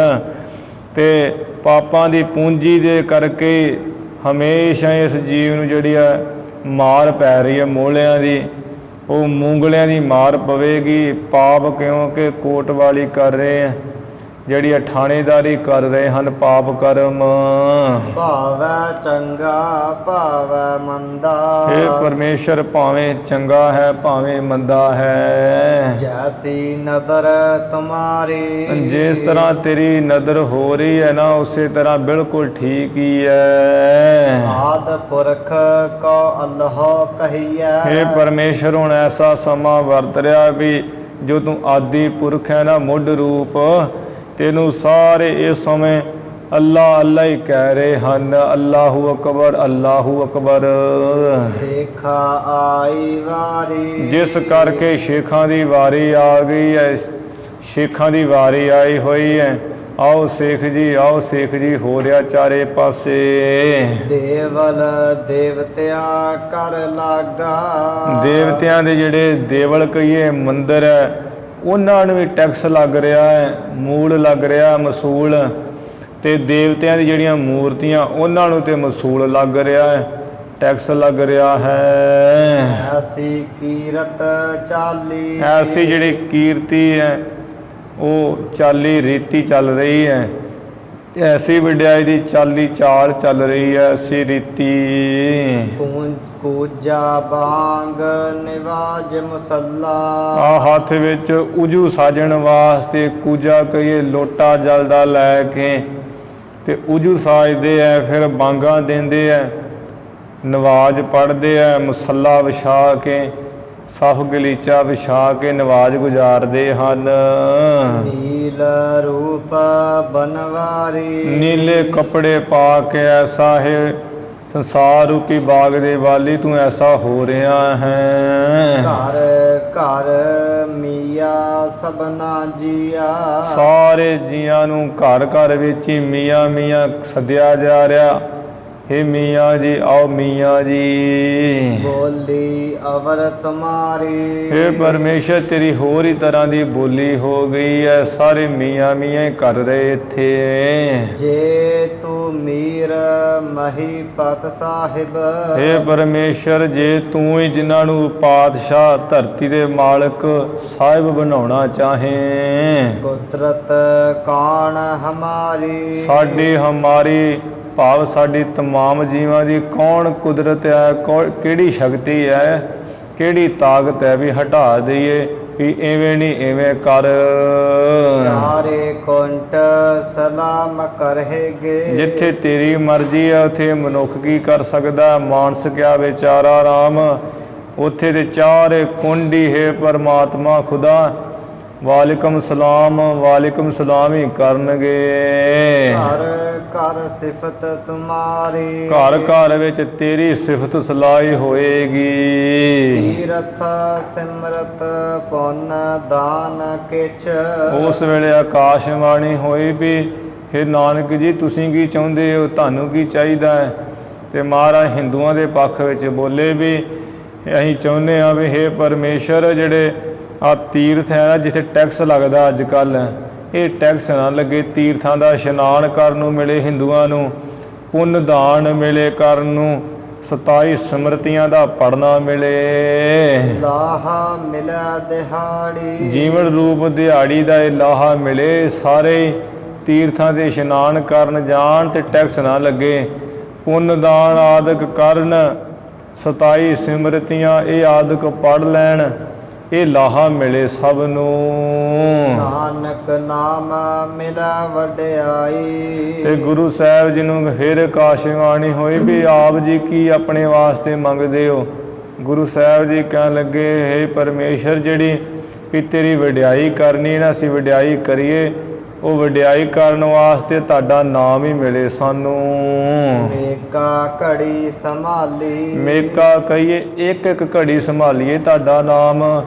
ਇੱਕ ਵੀ ਦਿਨ ਵਿਸਰੋ ਨਹੀਂ ਰਾਤ, ਨਾ ਦਿਨੇ ਵਿਸਰੇ ਨਾ ਰਾਤ ਵਿਸਰੇ। 8 ਪਹਿਰ ਹੀ ਤੁਹਾਡੇ ਨਾਮ ਨੂੰ ਸੰਭਾਲੀਏ, ਤੁਹਾਡੀ ਵਡਿਆਈ ਕਰੀਏ। ਦੋਹਰਾ ਨੌ ਖੰਡ ਔ ਸਤ ਦੀਪ ਜੋ। ਨੌ ਹੈ ਹੁਣ ਇਸੇ ਜਿਹੜਾ ਸ਼ਬਦ ਆਪਾਂ ਵਿਚਾਰ ਕੀਤੀ ਦਾ ਅਰਥ ਹੈ ਥੱਲੇ ਕਵੀ ਸਾਹਿਬ ਨੇ ਲਿਖਿਆ 9 ਖੰਡ, ਇਸੇ ਤਰ੍ਹਾਂ 7 ਦੀਪ। 14 ਪੁਰੀ ਬਣਾਏ, ਤੁਸਾਂ ਨੇ 14 ਪੁਰੀਆਂ 14 ਸ਼ਹਿਰ ਇਹ ਪੁਰੀਆਂ ਰੂਪ ਬਣਾ ਦਿੱਤੇ। 3 ਗੁਨਾ ਚਹ ਬੇਦ ਕਰ, 3 ਗੁਣ ਤੇ 4 ਵੇਦ ਕਰ ਦਿੱਤੇ। ਰਾਖੀ ਰਚਨ ਰਚਾਏ, ਐਸੀ ਰਚਨਾ ਰਚਾ ਕੇ ਰੱਖ ਦਿੱਤੀ, ਐਸੀ ਬਣਤ ਬਣਾ ਦਿੱਤੀ ਹੈ ਪਰਮੇਸ਼ਰ ਖੁਦਾ। ਚਹੋ ਜੁਗ ਕੇ ਦੀਪਕ ਚਤੁਰ, 4 ਯੁੱਗਾਂ ਦੇ ਜਿਹੜਾ ਸਤਿਯੁਗ ਤ੍ਰੇਤਾ ਦੁਆਪਰ ਕਲਯੁਗ ਹੈ, 4 ਯੁੱਗਾਂ ਦੇ 4 ਹੀ ਜਿਹੜੇ ਦੀਵੇ ਐ। ਕਰਤ ਉਜਾਲਾ ਵੇਦ, ਉਹ 4 ਦੀਵੇ ਕਿਹੜੇ ਆ? ਵੇਦ, ਸਾਮ, ਰਿਗ, ਜਜਰ, ਅਥਰਵਣ। ਇਹ 4 ਵੇਦ ਹੀ 4 ਯੁੱਗਾਂ ਵਿੱਚ ਹੀ ਦੀਵੇ ਹੋ ਕੇ ਵਰਤ ਰਹੇ ਆ, ਉਜਾਲਾ ਪ੍ਰਕਾਸ਼ ਕਰ ਰਹੇ ਹਨ। ਹਮੇ ਕੀ ਰੱਖਿਆ ਨਮਿਤ, ਇਸੇ ਤਰ੍ਹਾਂ ਇਹ ਮਿਹਰਵਾਨ ਮਧੂਸੂਦਨ ਮਾਧੋ ਤੁਸਾਂ ਨੇ ਉਹ ਬ੍ਰਹਮੇ ਦੀ ਰੱਖਿਆ ਕਰਨ ਵਾਸਤੇ ਮਦ ਕੈਟਬ ਦੀ ਛੇਦ, ਜਿਹੜਾ ਮਦ ਕੈਟਬ ਦੈਂਤ ਸੀ ਉਹਨੂੰ ਤੁਸੀਂ ਕੱਟ ਦਿੱਤਾ, ਨਾਸ ਕਰ ਦਿੱਤਾ। ਘਰ ਘਰ ਲਸਕਰ ਅਗਨ ਜੋ, ਜਿਹੜੇ ਸਰੀਰ ਰੂਪੀ ਘਰਾਂ ਘਰਾਂ ਵਿੱਚ ਹੀ ਪੇਟ ਦੀ ਅਗਨੀ ਹੈ, ਹੀ ਤੁਹਾਡੀ ਫੌਜ ਹੈ। ਧਰਮ ਰਾਏ ਸਿਕਦਾਰ, ਧਰਮ ਰਾਜਾ ਜਿਹੜਾ ਉਹ ਥਾਣੇਦਾਰੀ ਕਰ ਰਿਹਾ, ਸਰਦਾਰੀ ਕਰ ਰਿਹਾ ਸਭ ਉੱਪਰ। ਧਰਤੀ ਥਾਪੀ ਦੇਗ ਕਰ, ਧਰਤੀ ਜਿਹੜੀ ਹੈ ਉਹ ਤੁਸਾਂ ਨੇ ਦੇਗ ਕੀਤੀ ਹੋਈ ਹੈ, ਲੰਗਰ ਰਸੋਈ ਕੀਤੀ ਹੋਈ, ਇਸਤਤ ਕੀਤੀ ਹੋਈ ਹੈ। ਧਰਤੀ ਨੂੰ ਰਸੋਈ ਘਰ ਬਣਾਇਆ ਹੋਇਆ ਹੈ। ਸਭ ਸੈ ਦੇਤ ਆਹਾਰ, ਜੋ ਧਰਤੀ ਰਸੋਈ ਰੂਪ ਹੋ ਕੇ ਸਾਰਿਆਂ ਨੂੰ ਭੋਜਨ ਦੇ ਰਹੀ ਹੈ, ਕਰਮਾਂ ਅਨੁਸਾਰ ਹੀ ਸਭ ਨੂੰ ਭੋਜਨ ਪ੍ਰਸ਼ਾਦਾ ਵੰਡ ਰਹੀ ਹੈ। ਕਰਮ ਭੰਡਾਰੀ ਸੇ ਭਏ, ਜਿਹੜੇ ਜੀਵ ਦੇ ਆਪੋ ਆਪਣੇ ਕਰਮ ਜਾਂ ਭਾਗ ਹੈ ਇਹ ਲਾਂਗਰੀ ਹੋ ਗਏ ਹੈ, ਲਾਂਗਰੀ ਹੋ ਰਹੇ ਹਨ ਵਰਤਾਉਣ ਵਾਲਾ। ਜਸ ਕਰਹੀ ਤਸ ਦੇਜ, ਜਿਹੋ ਜਿਹਾ ਕੋਈ ਕਰਮ ਕਰਦਾ ਹੈ ਉਹੋ ਜਿਹਾ ਹੀ ਇਹ ਭੰਡਾਰੀ ਕਰਮ ਰੂਪ ਉਸ ਨੂੰ ਫਲ ਦੇ ਦਿੰਦਾ ਹੈ। ਤ੍ਰਿਸ਼ਨਾ ਮੈਂ ਮਨ ਬਿਗਰ ਕੈ, ਜਿਨ੍ਹਾਂ ਦਾ ਮਨ ਤ੍ਰਿਸ਼ਨਾ ਦੇ ਵਿੱਚ ਲੱਭ ਖਾਣ ਤੇ ਜੋੜਨ ਵਿੱਚ ਹੀ ਵਿਗੜ ਗਿਆ ਰਾਤ ਦਿਨ। ਸਦਾ ਖੁਆਰ ਰਹੇ ਜੋ, ਉਹ ਸਦਾ ਹੀ ਖਵਾਰ ਹੀ ਰਹਿੰਦੇ ਆ, ਮਰ ਜਾਂਦੇ ਆ, ਹਰ ਵਕਤ ਰੱਜ ਨਹੀਂ ਆਉਂਦਾ ਉਹਨਾਂ ਨੂੰ। ਬਿਨ ਸੰਤੋਖ ਤਮ ਬੰਦ ਮੈਂ, ਉਹ ਲੋਕ ਬਿਨਾਂ ਸੰਤੋਖ ਤੋਂ ਜਿਹੜਾ ਹਨੇਰਾ ਰੂਪੀ ਬੰਦੀ ਖਾਨਾ ਉਹਦੇ ਵਿੱਚ ਡਿੱਗੇ ਹੋਏ ਰਾਤ ਦਿਨ ਵੱਜਦੇ ਫਿਰਦੇ ਹਨ। ਔਗਣ ਪਾਪ ਕਰੰਤ, ਔਗਣ ਕਰਦੇ ਐ, ਪਾਪ ਕਰਦੇ ਐ। ਔਗਣਾ ਰੂਪੀ ਉਹਨਾਂ ਦੇ ਪੈਰਾਂ ਵਿੱਚ ਲੋਹੇ ਦੀਆਂ ਬੇੜੀਆਂ ਪਈਆਂ ਹੋਈਆਂ ਹਨ, ਪਾਪ ਕਰਨੋਂ ਹਟਦੇ ਨਹੀਂ ਲਾਲਚ ਕਰਕੇ। ਪਰ ਹੈ ਮੁਗਦਰ ਜਮ ਹੈ ਕੇ, ਉਹ ਫਿਰ ਉਹਨਾਂ ਦੇ ਤਾਈਂ ਜਮਾਂ ਦਾ ਜਿਹੜੇ ਮੁਗਦਰ ਕਹੀਏ ਮੂੰਗਲੇ ਆ ਨਾ, ਉਹ ਪੈਂਦੇ ਆ, ਬਹੁਤ ਸਖਤ ਮਾਰ ਪੈਂਦੀ ਹੈ ਉਹ ਦਰਗਾਹ ਵਿੱਚ। ਹੋਇ ਸਜਾਏ ਦੁਖਵੰਤ, ਦੁੱਖ ਵਾਲੀ ਉਹਨਾਂ ਨੂੰ ਸਜ਼ਾ ਹੁੰਦੀ ਹੈ, ਬੜਾ ਦੁੱਖ ਪਾਉਂਦੇ। ਕੋ ਨਾ ਸੁਣੇ ਪੁਕਾਰਾ, ਉੱਥੇ ਕੋਈ ਨਹੀਂ ਸੁਣਦਾ। ਫਿਰਿਓ ਸਮਾ ਅਬ ਔਰ ਵਿਦ, ਵਿੱਚ ਇਹ ਜੋ ਆਇਆ ਨਾ ਸ਼ਬਦ ਉਹਦਾ ਹੀ ਅਰਥ ਹੋ ਰਿਹਾ ਹੈ, ਇਹ ਪਰਮੇਸ਼ਰ ਹੁਣ ਤੇ ਹੋਰ ਹੀ ਤਰ੍ਹਾਂ ਸਮਾਂ ਫਿਰ ਗਿਆ, ਬਦਲ ਗਿਆ ਹੈ। ਕਿਉਂਕਿ ਗੁਰੂ ਸਾਹਿਬ ਜੀ ਦੇ ਸਮੇਂ ਤੁਰਕਾਂ ਦਾ ਹੀ ਰਾਜ ਸੀ। ਸੇਖਾ ਵਾਰੀ ਆਏ, ਇਹ ਮੁਸਲਮਾਨਾਂ ਦੀ ਇੱਕ ਕੌਮ ਹੈ ਬੜੀ ਉੱਚੀ, ਜਿਹਦੇ ਵਿੱਚ ਬਾਬਾ ਫਰੀਦ ਜੀ ਵੀ ਸ਼ੇਖ ਫਰੀਦ ਸਨ, ਤੇ ਉਹਨਾਂ ਨੂੰ ਸ਼ੇਖ ਬਾਬਾ ਫਰੀਦ ਜੀ ਕਿਹਾ ਜਾਂਦਾ ਸੀ। ਬਾਬਾ ਸ਼ੇਖ ਫਰੀਦ ਜੀ ਇਹ ਮੁਸਲਮਾਨਾਂ ਦੀ ਇੱਕ ਵੱਡੀ ਕੌਮ ਦਾ ਨਾਮ ਹੈ ਸ਼ੇਖ। ਤੇ ਸੇਖਾਂ ਦੀ ਵਾਰੀ ਆਈ ਹੋਈ ਹੈ, ਆਓ ਸੇਖ ਜੀ, ਆਓ ਬੈਠੋ ਸੇਖ ਜੀ, ਹੋ ਰਿਹਾ ਹੈ। ਆਦ ਪੁਰਖ ਕੋ ਅਲਹ ਕਹੈ, ਜੋ ਆਦਿ ਪੁਰਖ ਹੈ, ਮੁੱਢ ਰੂਪ ਹੈ, ਉਸ ਨੂੰ ਇਸ ਸਮੇਂ ਅੱਲਾ ਅੱਲਾ ਕਿਹਾ ਜਾ ਰਿਹਾ ਹੈ। ਅੱਲਾਹੂ ਅਕਬਰ। ਕੇਵਲ ਕਰ ਲਗਵਾਏ, ਦੇਵਤਿਆਂ ਦੇ ਜਿਹੜੇ ਮੰਦਰ ਹੈ ਤੇ ਉਨ ਦੇਵਤਿਆਂ ਦੀਆਂ ਮੂਰਤਾਂ ਨੂੰ ਟੈਕਸ ਲਗਵਾਇਆ ਹੋਇਆ, ਟੈਕਸ ਲੱਗ ਰਿਹਾ ਹੈ। ਪੂਜਾ ਬਾਂਗ ਨਿਵਾਜ ਕੀ, ਪੂਜਾ ਜੋ ਉਜੂ ਸਾਜਣ ਵਾਸਤੇ, 5 ਇਸ਼ਨਾਨਾਂ ਕਰਨ ਵਾਸਤੇ ਲੋਟਾ ਹੱਥ ਵਿੱਚ ਲੈ ਕੇ ਫਿਰ ਮਾਂਗ ਦੇ ਕੇ ਨਵਾਜ਼ ਗੁਜ਼ਾਰਨ ਦੀ ਰੀਤੀ ਹੈ। ਜੋ ਰੀਤ ਚਲਾਨੀ ਔਰ, ਹੋਰ ਹੀ ਰੀਤੀ ਚਲਾ ਦਿੱਤੀ ਹੈ। ਬਾਂਗਾਂ ਦਿੰਦੇ ਹੈ, ਉਜੂ ਸਾਜਦੇ, ਨਵਾਜ਼ ਗੁਜ਼ਾਰਦੇ ਹੈ 5 ਟਾਈਮ। ਜੀਆ ਨਾ ਕੋ ਮੀਆਂ ਕਹੈ, ਸਾਰੇ ਜਿਹੜੇ ਸੰਸਾਰ ਦੇ ਜੀਵ ਹੈ ਉਹਨਾਂ ਨੂੰ ਮੀਆਂ ਮੀਆਂ ਹੀ ਕਹਿ ਰਹੇ ਹੈ। ਅਸ ਬੋਲੀ ਸਭ ਠਾਰ, ਸਭ ਥਾਵਾਂ ਤੇ ਐਸੀ ਬੋਲੀ ਹੋ ਰਹੀ ਹੈ। ਪਰਮੇਸ਼ਰ ਨਿਰੰਕਾਰ ਕਰਤਾਰ ਅਬ, ਹੇ ਨਿਰੰਕਾਰ ਕਰਤਾਰ ਪਰਮੇਸ਼ਰ, ਹੁਣ ਵੈ ਬੈਠਿਓ ਇਸ ਅੰਗ, ਤੂੰ ਇਸ ਪੱਖ ਵਿੱਚ ਹੋ ਕੇ ਬੈਠਾ ਵੀ ਸਾਰੇ ਪਾਸੇ ਮੀਆਂ ਮੀਆਂ ਸੇਖਾਂ ਦੀ ਵਾਰੀ ਆਈ ਹੋਈ ਹੈ। ਅੱਲਾਹੂ ਅਕਬਰ ਹੀ ਹੋ ਰਿਹਾ ਹੈ। ਐਸੀ ਕੁਦਰਤ ਕਿਸ ਦਿਖੈ, ਇਹ ਪਰਮੇਸ਼ਰ ਐਸੀ ਕੁਦਰਤ ਤਾਕਤ ਸ਼ਕਤੀ ਕਿਹਦੇ ਵਿੱਚ ਹੈ। ਕਰ ਹਟਾਏ ਤੁਮ ਸੰਗ, ਜਿਹੜਾ ਤੁਹਾਡੇ ਨਾਲੋਂ ਵੀ ਤੁਸੀਂ ਜੋ ਕਰੋ, ਕਿਸ ਨੂੰ ਬਾਦਸ਼ਾਹ ਬਣਾਉਣਾ ਚਾਹੋ ਤੇ ਮਨੁੱਖ ਮੋੜਨਾ ਕਰੇ, ਹਟਾਉਣਾ ਕਰੇ ਵੀ ਇੰਜ ਨਹੀਂ ਤੂੰ ਇੰਜ ਕਰ। ਲੈ ਦਿਹਾੜੀ ਮੋਹੇ ਕੋ, ਅਸੀਂ ਤੇ ਇਹੀ ਕਹਿੰਦੇ ਆ ਵੀ ਸਾਡੇ ਤਾਈਂ ਜੀਵਨ ਰੂਪੀ ਦਿਹਾੜੀ ਇਹੋ ਹੀ ਮਿਲੇ। ਚੱਲ ਆਇਓ ਤੁਮ ਪਾਸ, ਕਿਉਂਕਿ ਅਸੀਂ ਤੁਹਾਡੇ ਪਾਸ ਕਾਬੇ ਮੰਦਰ ਵਿੱਚ ਚੱਲ ਕੇ ਆਏ ਹਾਂ। ਇਹ ਵੀ ਮਹਾਰਾਜ ਜੀ ਦੀ ਨਿਮਰਤਾ ਹੀ ਹੈ।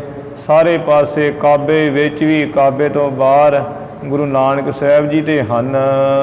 ਤੀਰਥ ਸਿਮਰਤ ਪੁਨ ਸਭ ਦੇਹੋ, ਸਭ ਜਦੋਂ ਆਕਾਸ਼ਬਾਣੀ ਹੋਈ ਨਾ ਵੀ ਤੁਸੀਂ ਕੀ ਚਾਹੁੰਦੇ ਹੋ, ਮਹਾਰਾਜ ਕਹਿੰਦੇ ਵੀ ਜੋ ਤੀਰਥ ਹੈ ਜਿਨ੍ਹਾਂ ਤੇ ਟੈਕਸ ਲੱਗ ਰਿਹਾ ਹੈ, ਇਹ ਤੀਰਥਾਂ ਤੇ ਇਸ਼ਨਾਨ ਕਰਨ ਦਾ ਜਿਹੜਾ ਫਲ ਹੈ, ਇਸ਼ਨਾਨ ਕਰਨਾ, 27 ਸਿਮਰਤੀਆਂ ਪੜ੍ਹਨੀਆਂ, ਔਰ ਪੁੰਨ ਦਾਨ ਜੋ ਸਭ ਹੈ। ਇਹੋ ਹਿੰਦਨ ਸੁਖ ਰਾਸ, ਇਹ ਸਮੂਹ ਸਾਰੇ ਸੁੱਖਾਂ ਦੀ ਰਾਸ ਹਿੰਦੂਆਂ ਨੂੰ ਦੇ ਦਿਓ ਮਹਾਰਾਜ, ਕਿ ਉਹ ਵੀ ਤੀਰਥ ਕਰਨ, ਇਸ਼ਨਾਨ, ਖੁੱਲਾ ਡੁੱਲਾ, ਸਿਮਰਤੀਆਂ ਪੜ੍ਹਨ। ਕਿਸੇ ਦੇ ਕੰਨ ਵਿੱਚ ਸਿੱਕਾ ਘੜ ਕੇ ਨਾ ਪਾਇਆ ਜਾਵੇ, ਉਹਨੂੰ ਘੋਲ ਕੇ ਨਾ ਪਾਇਆ ਜਾਵੇ ਤੱਤਾ। ਪੁੰਨ ਦਾਨ ਸਾਰੇ ਕਰਨ। ਇਹ ਮਹਾਰਾਜ ਨੇ ਹਿੰਦੂਆਂ ਦੇ ਪੱਖ ਵਿੱਚ ਬਚਨ ਕੀਤਾ, ਕਿਉਂਕਿ ਉਸ ਵਕਤ ਤੁਰਕਾਂ ਦਾ ਰਾਜ ਸੀ। ਤੇ ਜਿਹੜੇ ਹੁਣ ਲੋਕ ਉਹ ਕਹਿੰਦੇ ਆ ਵੀ ਜੋ ਨਾ ਲੈ ਜੋ ਨਾ ਬੋਲੇ ਸ਼੍ਰੀ ਰਾਮ ਤਿਨਕੋ ਪਹੁੰਚਾ ਦਿਓ ਕਬਰਸਤਾਨ। ਇਹੋ ਜਿਹੀਆਂ ਗੱਲਾਂ ਉਹ ਗਾਣੇ ਉਹਨਾਂ ਦੇ ਕੱਢੇ ਹੋਏ ਆ। ਉਦੋਂ ਮੂੰਹ 'ਚ ਥੁੱਕਿਆ ਜਾਂਦਾ ਸੀ, ਉਦੋਂ ਤਾਂ ਕੁਛ ਛਡਾਉਣ ਵਾਲਾ ਵੀ ਨਹੀਂ ਸੀ। ਸਵਾ ਸਵਾ ਮਨ ਜੰਝੂ ਲਾਏ ਜਾਂਦੇ ਸਨ ਤੇ ਕੋਈ ਹਾਮੀ ਭਰਨ ਵਾਲਾ ਨਹੀਂ ਸੀ। ਤੇ ਹੁਣ ਸਾਰੇ ਪਾਸੇ ਰਾਸ਼ਟਰਵਾਦ ਹਿੰਦੂ ਹੀ ਕਰ ਦਿਆਂਗੇ, ਹੋਰ ਨਹੀਂ ਕੋਈ ਛੱਡਾਂਗੇ। ਗਾਣੇ ਵੀ ਆਏ ਹੋਏ ਆ, ਕਈ ਕੁਝ ਹੋਇਆ, ਕੋਈ ਉਹਨਾਂ ਤੇ ਕੇਸ ਨਹੀਂ ਹੁੰਦਾ। ਨਾਮ ਵਡਾਈ ਦੀਜੀਏ। ਗੁਰੂ ਸਾਹਿਬ ਜੀ ਨੂੰ ਆਕਾਸ਼ਬਾਣੀ ਹੋਈ ਵੀ ਤੁਸੀਂ ਕੀ ਚਾਹੁੰਦੇ ਹੋ। ਖੁਦਾ ਪਰਮੇਸ਼ਰ ਦੀ ਆਕਾਸ਼ਬਾਣੀ ਹੋਈ। ਮਹਾਰਾਜ ਕਹਿੰਦੇ ਜਿਹੜੀ ਵਡਿਆਈ ਕਰਨੀ ਹੈ ਨਾ ਤੁਹਾਡੀ, ਉਹ ਵਡਿਆਈ ਕਰਨ ਵਾਸਤੇ ਸਾਨੂੰ ਤੇ ਨਾਮ ਹੀ ਦਈਏ। ਓ ਕੋ ਸ੍ਰੀ ਕਰਤਾਰ। ਇਹ ਸੰਸਾਰ ਦੇ ਕਰਤਾ ਸਭ ਨੂੰ ਕਰਨ ਵਾਲੇ ਸਾਡੇ ਤਾਈਂ ਨਾਮ ਦੀ ਵਡਿਆਈ ਦੇ ਦਈਏ। ਨਾਮ ਹੀ ਜਪੀਏ, ਹੋਰ ਨਹੀਂ ਚਾਹੀਦਾ ਕੁਝ। ਹਿੰਦਨ ਕੋ ਥਿਰ ਧਰਮ। ਹਿੰਦੂਆਂ ਦਾ ਜਿਹੜਾ ਧਰਮ ਵੈ ਕਾਰਜ ਯਹੀ ਹਮਾਰ। ਹਿੰਦਨ ਕੋ ਥਿਰ ਧਰਮ ਹੈ ਵੀ ਹਿੰਦੂਆਂ ਦਾ ਜਿਹੜਾ ਧਰਮ ਨਾ ਉਹੀਓ ਸਥਿਤ ਰਹਿ ਜੇ। ਕਾਰਜ ਯਹੀ ਹਮਾਰ। ਇਹੀ ਸਾਡਾ ਕੰਮ ਹੈ। ਮਹਾਰਾਜ ਜੀ ਨੇ ਉਹ ਕੰਦਾ ਦਿੱਤਾ ਸੀ 9ਵੇਂ ਸਰੂਪ ਵਿੱਚ ਵੀ ਹੋ ਕੇ ਇਹ ਅਕਿਰਤਕਾਂ ਲੋਕ ਨਹੀਂ ਪਛਾਣਦੇ ਗੁਰੂ ਕੇ ਸਿੱਖਾਂ ਨੂੰ। ਹੁਣ ਤੇ ਧੱਕੇਸ਼ਾਹੀਆਂ ਹੁੰਦੀਆਂ, ਨਾ ਕੋਈ ਪੁੱਛਦਾ ਨਾ ਕੋਈ ਕਹਿੰਦਾ ਹੈ। ਇਸ ਪ੍ਰਕਾਰ ਕੋ ਸ਼ਬਦ ਸੁਨ। ਇਸ ਪ੍ਰਕਾਰ ਦਾ ਸ਼ਬਦ ਸੁਣ ਕੇ ਸਾਰੇ ਹਾਜੀ। ਮੱਕੇ ਬਾਸੀ ਲੋਕ। ਉਹ ਮੱਕੇ ਦੇ ਵਿੱਚ ਜਿੰਨੇ ਲੋਕ ਬੈਠੇ ਹੋਏ ਸੀ ਹੱਜ ਕਰਨ ਵਾਲੇ, ਚੰਗੇ ਚੰਗੇ ਪੀਰ ਮਹਾਨ। ਹਾਜੀ ਇਹ ਮਤਵਾਨ ਵੱਡ। ਕਹਿੰਦੇ ਵੀ ਆ ਜੋ ਹਾਜੀ ਹੱਜ ਕਰਨ ਆਇਆ ਨਾ, ਆ ਵੱਖਰੇ ਰੂਪ ਵਾਲਾ, ਇਹ ਤੇ ਵੀ ਵੱਡੀ ਅਕਲ ਮੱਤ ਵਾਲਾ, ਚੰਗੀ ਅਕਲ ਮੱਤ ਵਾਲਾ ਹੀ ਹੈ। ਇਹਦੇ ਵਰਗਾ ਤੇ ਅੱਜ ਤੱਕ ਨਹੀਂ ਕੋਈ ਹਾਜੀ ਦੇਖਿਆ। ਭਖ ਹੈ ਦਰਸ ਬਿਲੋਕ। ਆਪੋ ਵਿੱਚ ਹੀ ਕਹਿੰਦੇ ਵੀ ਇਹਨਾਂ ਦਾ ਦਰਸ਼ਨ ਕਰਨਾ ਚਾਹੀਦਾ, ਦਰਸ਼ਨ ਦੇਖਣਾ ਚਾਹੀਦਾ। ਦਰਸ਼ਨ ਦੇਖ ਦੇਖ ਕੇ ਕਹਿੰਦੇ ਆ ਇਹਨਾਂ ਵਰਗਾ ਕੋਈ ਨਹੀਂ ਹਾਜੀ, ਇੰਨੀ ਅਕਲ ਵਾਲਾ। ਸੀਧਾ ਆਨ ਚੜਾਵਈ। ਫਿਰ ਕੀ ਹੋਣਾ ਸੀ ਵੀ ਉੱਠ ਕਰਕੇ ਸ਼ਰਧਾ ਬੜੀ ਆ ਗਈ ਆ। ਰਸਤਾ ਬਸਤਾਂ ਆਣ ਆਣ ਚੜਾਉਣ ਲੱਗ ਪਏ ਮਹਾਰਾਜ ਜੀ ਦੇ ਚਰਨਾਂ 'ਚ। ਕੇਤਕ ਕਰਹਿ ਸਲਾਮ। ਕੁਝ ਕੁ ਸਲਾਮਾਂ ਕਰਦੇ ਹੈ, ਅੱਲਾ ਹੀ ਤੁਸੀਂ ਆ ਗਏ ਹੋ, ਵਾਲੇਕੁਮ ਸਲਾਮ, ਨਮਸਕਾਰਾਂ ਕਰਦੇ ਹੈ ਮਹਾਰਾਜ ਜੀ ਨੂੰ। ਵੈਸੇ ਸੋ ਜਸ ਬਖਾਨਹੀ। ਬੈਠੇ ਸਤਿਗੁਰ ਜੀ ਦੀ ਹਜ਼ੂਰੀ ਵਿੱਚ ਸ੍ਰੇਸ਼ਟ ਜਸ ਕਹਿੰਦੇ ਐ, ਵਡਿਆਈ ਕਰਦੇ ਆ ਗੁਰੂ ਸਾਹਿਬ ਜੀ ਦੀ। ਹੈ ਵਿਸਾਲ ਗੁਣ ਧਾਮ। ਕਹਿੰਦੇ ਵੀ ਗੁਣਾ ਦਾ ਘਰ ਹੈ ਹਾਜੀ, ਬਹੁਤ ਮਹਾਨ ਹੈ। ਇਹਨਾਂ ਵਰਗਾ ਅੱਜ ਤੱਕ ਨਹੀਂ ਕੋਈ ਦੇਖਿਆ, ਐਸੇ ਮਹਾਨ ਹਨ। ਇਤ ਸ੍ਰੀ ਗੁਰੂ ਨਾਨਕ ਪ੍ਰਕਾਸ਼ ਗ੍ਰੰਥੇ ਪੂਰਬਾਰ ਦੇ। ਮੱਕੇ ਮਾਰਗ ਪ੍ਰਸੰਗ ਵਰਨਨੰ ਨਾਮ ਸਬਤ 50ਵਾਂ ਅਧਿਆਏ। ਇੱਥੇ ਸ੍ਰੀ ਗੁਰੂ ਨਾਨਕ ਪ੍ਰਕਾਸ਼ ਗ੍ਰੰਥ ਦੇ ਜਿਹੜੇ ਹੈ 57 ਅਧਿਆਏ ਉਹ ਸਮਾਪਤ ਹੋਏ। ਜਿਵੇਂ ਮੱਕੇ ਦੇ ਰਸਤੇ ਵਿੱਚ ਗੁਰੂ ਸਾਹਿਬ ਜੀ ਗਏ, ਉੱਥੇ ਉਪਦੇਸ਼ ਕੀਤਾ ਤੇ ਗੁਰੂ ਸਾਹਿਬ ਜੀ ਨੇ ਇਵੇਂ ਮਹਾਰਾਜ ਜੀ ਦੀ ਮੌਜ ਹੀ ਹੁੰਦੀ ਸੀ ਕਿ ਜਦੋਂ ਵੀ ਗੁਰੂ ਸਾਹਿਬ ਜੀ ਨੇ ਕਿਤੇ ਵੀ ਗਏ ਹੈ, ਭਾਈ ਮਰਦਾਨੇ ਜੀ ਨੂੰ ਕਾਰਨ ਬਣਾਇਆ ਵਿੱਚ। ਭਾਈ ਮਰਦਾਨਾ ਜੀ ਨੂੰ ਕੋਈ ਭੁੱਖ ਨਹੀਂ ਸੀ ਹੁੰਦੀ, ਉਹ ਇੱਕ ਤਰੀਕਾ ਸੀ ਗੁਰੂ ਸਾਹਿਬ ਜੀ ਦਾ। ਜੇ ਭੁੱਖ ਲੱਗਦੀ ਹੈ ਭਾਈ ਮਰਦਾਨਾ ਜੀ ਨੂੰ ਲਾਉਂਦੇ ਹੈ, ਉਹ ਅੱਗੇ ਪਿੱਛੇ ਹੁੰਦੇ ਜਾਂਦੇ ਹੈ। ਕੋਈ ਰਾਖਸ਼ ਮਿਲਦਾ ਹੈ, ਕੋਈ ਮੰਦੀ ਮੱਤ ਵਾਲਾ ਮਿਲਦਾ ਹੈ, ਗੁਰੂ ਸਾਹਿਬ ਜੀ ਨਾਲ ਮੇਲ ਮਿਲਾਪ ਹੁੰਦਾ ਹੈ, ਜਾਂ ਮਹਾਰਾਜ ਆਪ ਜਾਂਦੇ ਹੈ ਤੇ ਫਿਰ ਉਧਾਰ ਕਰਦੇ ਹੈ। ਇਹ ਇਸੇ ਤਰ੍ਹਾਂ ਹੀ ਮਹਾਰਾਜ ਜੀ ਨੇ ਉਹ ਮਾਹੌਲ ਬਣਾਇਆ ਇੱਥੇ ਹੁਣ ਮੱਕੇ ਵਿੱਚ ਵੀ ਮੌਜ ਵਿੱਚ ਆ ਕੇ ਆਪਣੇ ਜਿਹੜੇ ਚਰਨ ਹੈ ਕਾਬੇ ਮੰਦਰ ਵੱਲ ਕਰ ਦਿੱਤੇ। ਹੋਰ ਕੋਈ ਗੁਰੂ ਸਾਹਿਬ ਦਾ ਮਕਸਦ ਨਹੀਂ ਸੀ ਵੀ ਸਥਾਨ ਦੀ ਬੇਅਦਬੀ ਕਰਨ ਵਾਸਤੇ ਵੀ ਜਾਣ ਬੁੱਝ ਕੇ ਆਪਣੇ ਚਰਨ ਕੀਤੇ। ਜਿਵੇਂ ਅੱਜ ਕੱਲ੍ਹ ਲੋਕ ਇੱਕ ਕੋਈ ਪਾਠ ਨਹੀਂ ਹੈ, ਕੋਈ ਸਿਮਰਨ ਨਹੀਂ ਹੈ, ਗੁਰੂ ਸਾਹਿਬ ਜੀ ਦੇ ਵੱਲ ਆਪਣੀ ਲੱਤਾਂ ਦੀਆਂ ਖੋਲ ਦੇਣਗੇ। ਕਹਿ ਦੇ ਕੋਈ ਵੀ ਲੱਤਾਂ ਕਾਹਨੂੰ ਕੀਤੀਆਂ ਉੱਧਰ, ਲਓ ਸਾਰੇ ਪਾਸੇ ਤੇ ਰੱਬ ਹੈ। ਗੁਰੂ ਨਾਨਕ ਸਾਹਿਬ ਜੀ ਨੇ ਸਾਰੇ ਪਾਸੇ ਰੱਬ ਕਿਹਾ ਹੈ, ਮਤਲਬ ਆਪ ਵੀ ਗੁਰੂ ਨਾਨਕ ਸਾਹਿਬ ਲੋਕ ਬਣ ਜਾਂਦੇ ਹੈ। ਪਰ ਇਹ ਨਹੀਂ ਗੱਲ, ਸੱਚੇ ਪਾਤਸ਼ਾਹ ਜੀ ਨੇ ਤੇ ਉਹਨਾਂ ਹਾਜੀਆਂ ਸਾਰਿਆਂ ਨੂੰ ਸਿੱਖਿਆ ਦੇਣ ਵਾਸਤੇ, ਜਿਹੜੇ ਇਹੀ ਸੋਚਦੇ ਸੀ ਵੀ ਅਸੀਂ ਮੱਕੇ ਜਾਵਾਂਗੇ ਤੇ ਫੇਰ ਹੀ ਸਾਡਾ ਪਾਰ ਉਤਾਰਾ ਹੈ, ਫੇਰ ਹੀ ਸਾਡਾ ਉਧਾਰ ਹੈ, ਉਹਨਾਂ ਨੂੰ ਇਹ ਦੱਸਣ ਵਾਸਤੇ ਵੀ ਵਿਆਪਕ ਹੈ ਪਰਮੇਸ਼ਰ, ਚਾਰ ਸ਼ਿਫੇ ਨੇ। ਤੇ ਇਹ ਤਾਂ ਹੀ ਗੁਰੂ ਸਾਹਿਬ ਜੀ ਨੇ ਚਰਨ ਕੀਤੇ, ਨਾ ਕਿ ਮੱਕੇ ਸਥਾਨ ਦੀ ਬੇਅਦਬੀ ਕਰਨ ਵਾਸਤੇ ਕੀਤੇ ਆ ਜਾਂ ਆਪਣੇ ਆਪ ਨੂੰ ਜਨਾਉਣ ਵਾਸਤੇ ਕੀਤੇ। ਇਹ ਗੁਰੂ ਸਾਹਿਬ ਦੀ ਕੋਈ ਗੱਲ ਨਹੀਂ ਸੀ।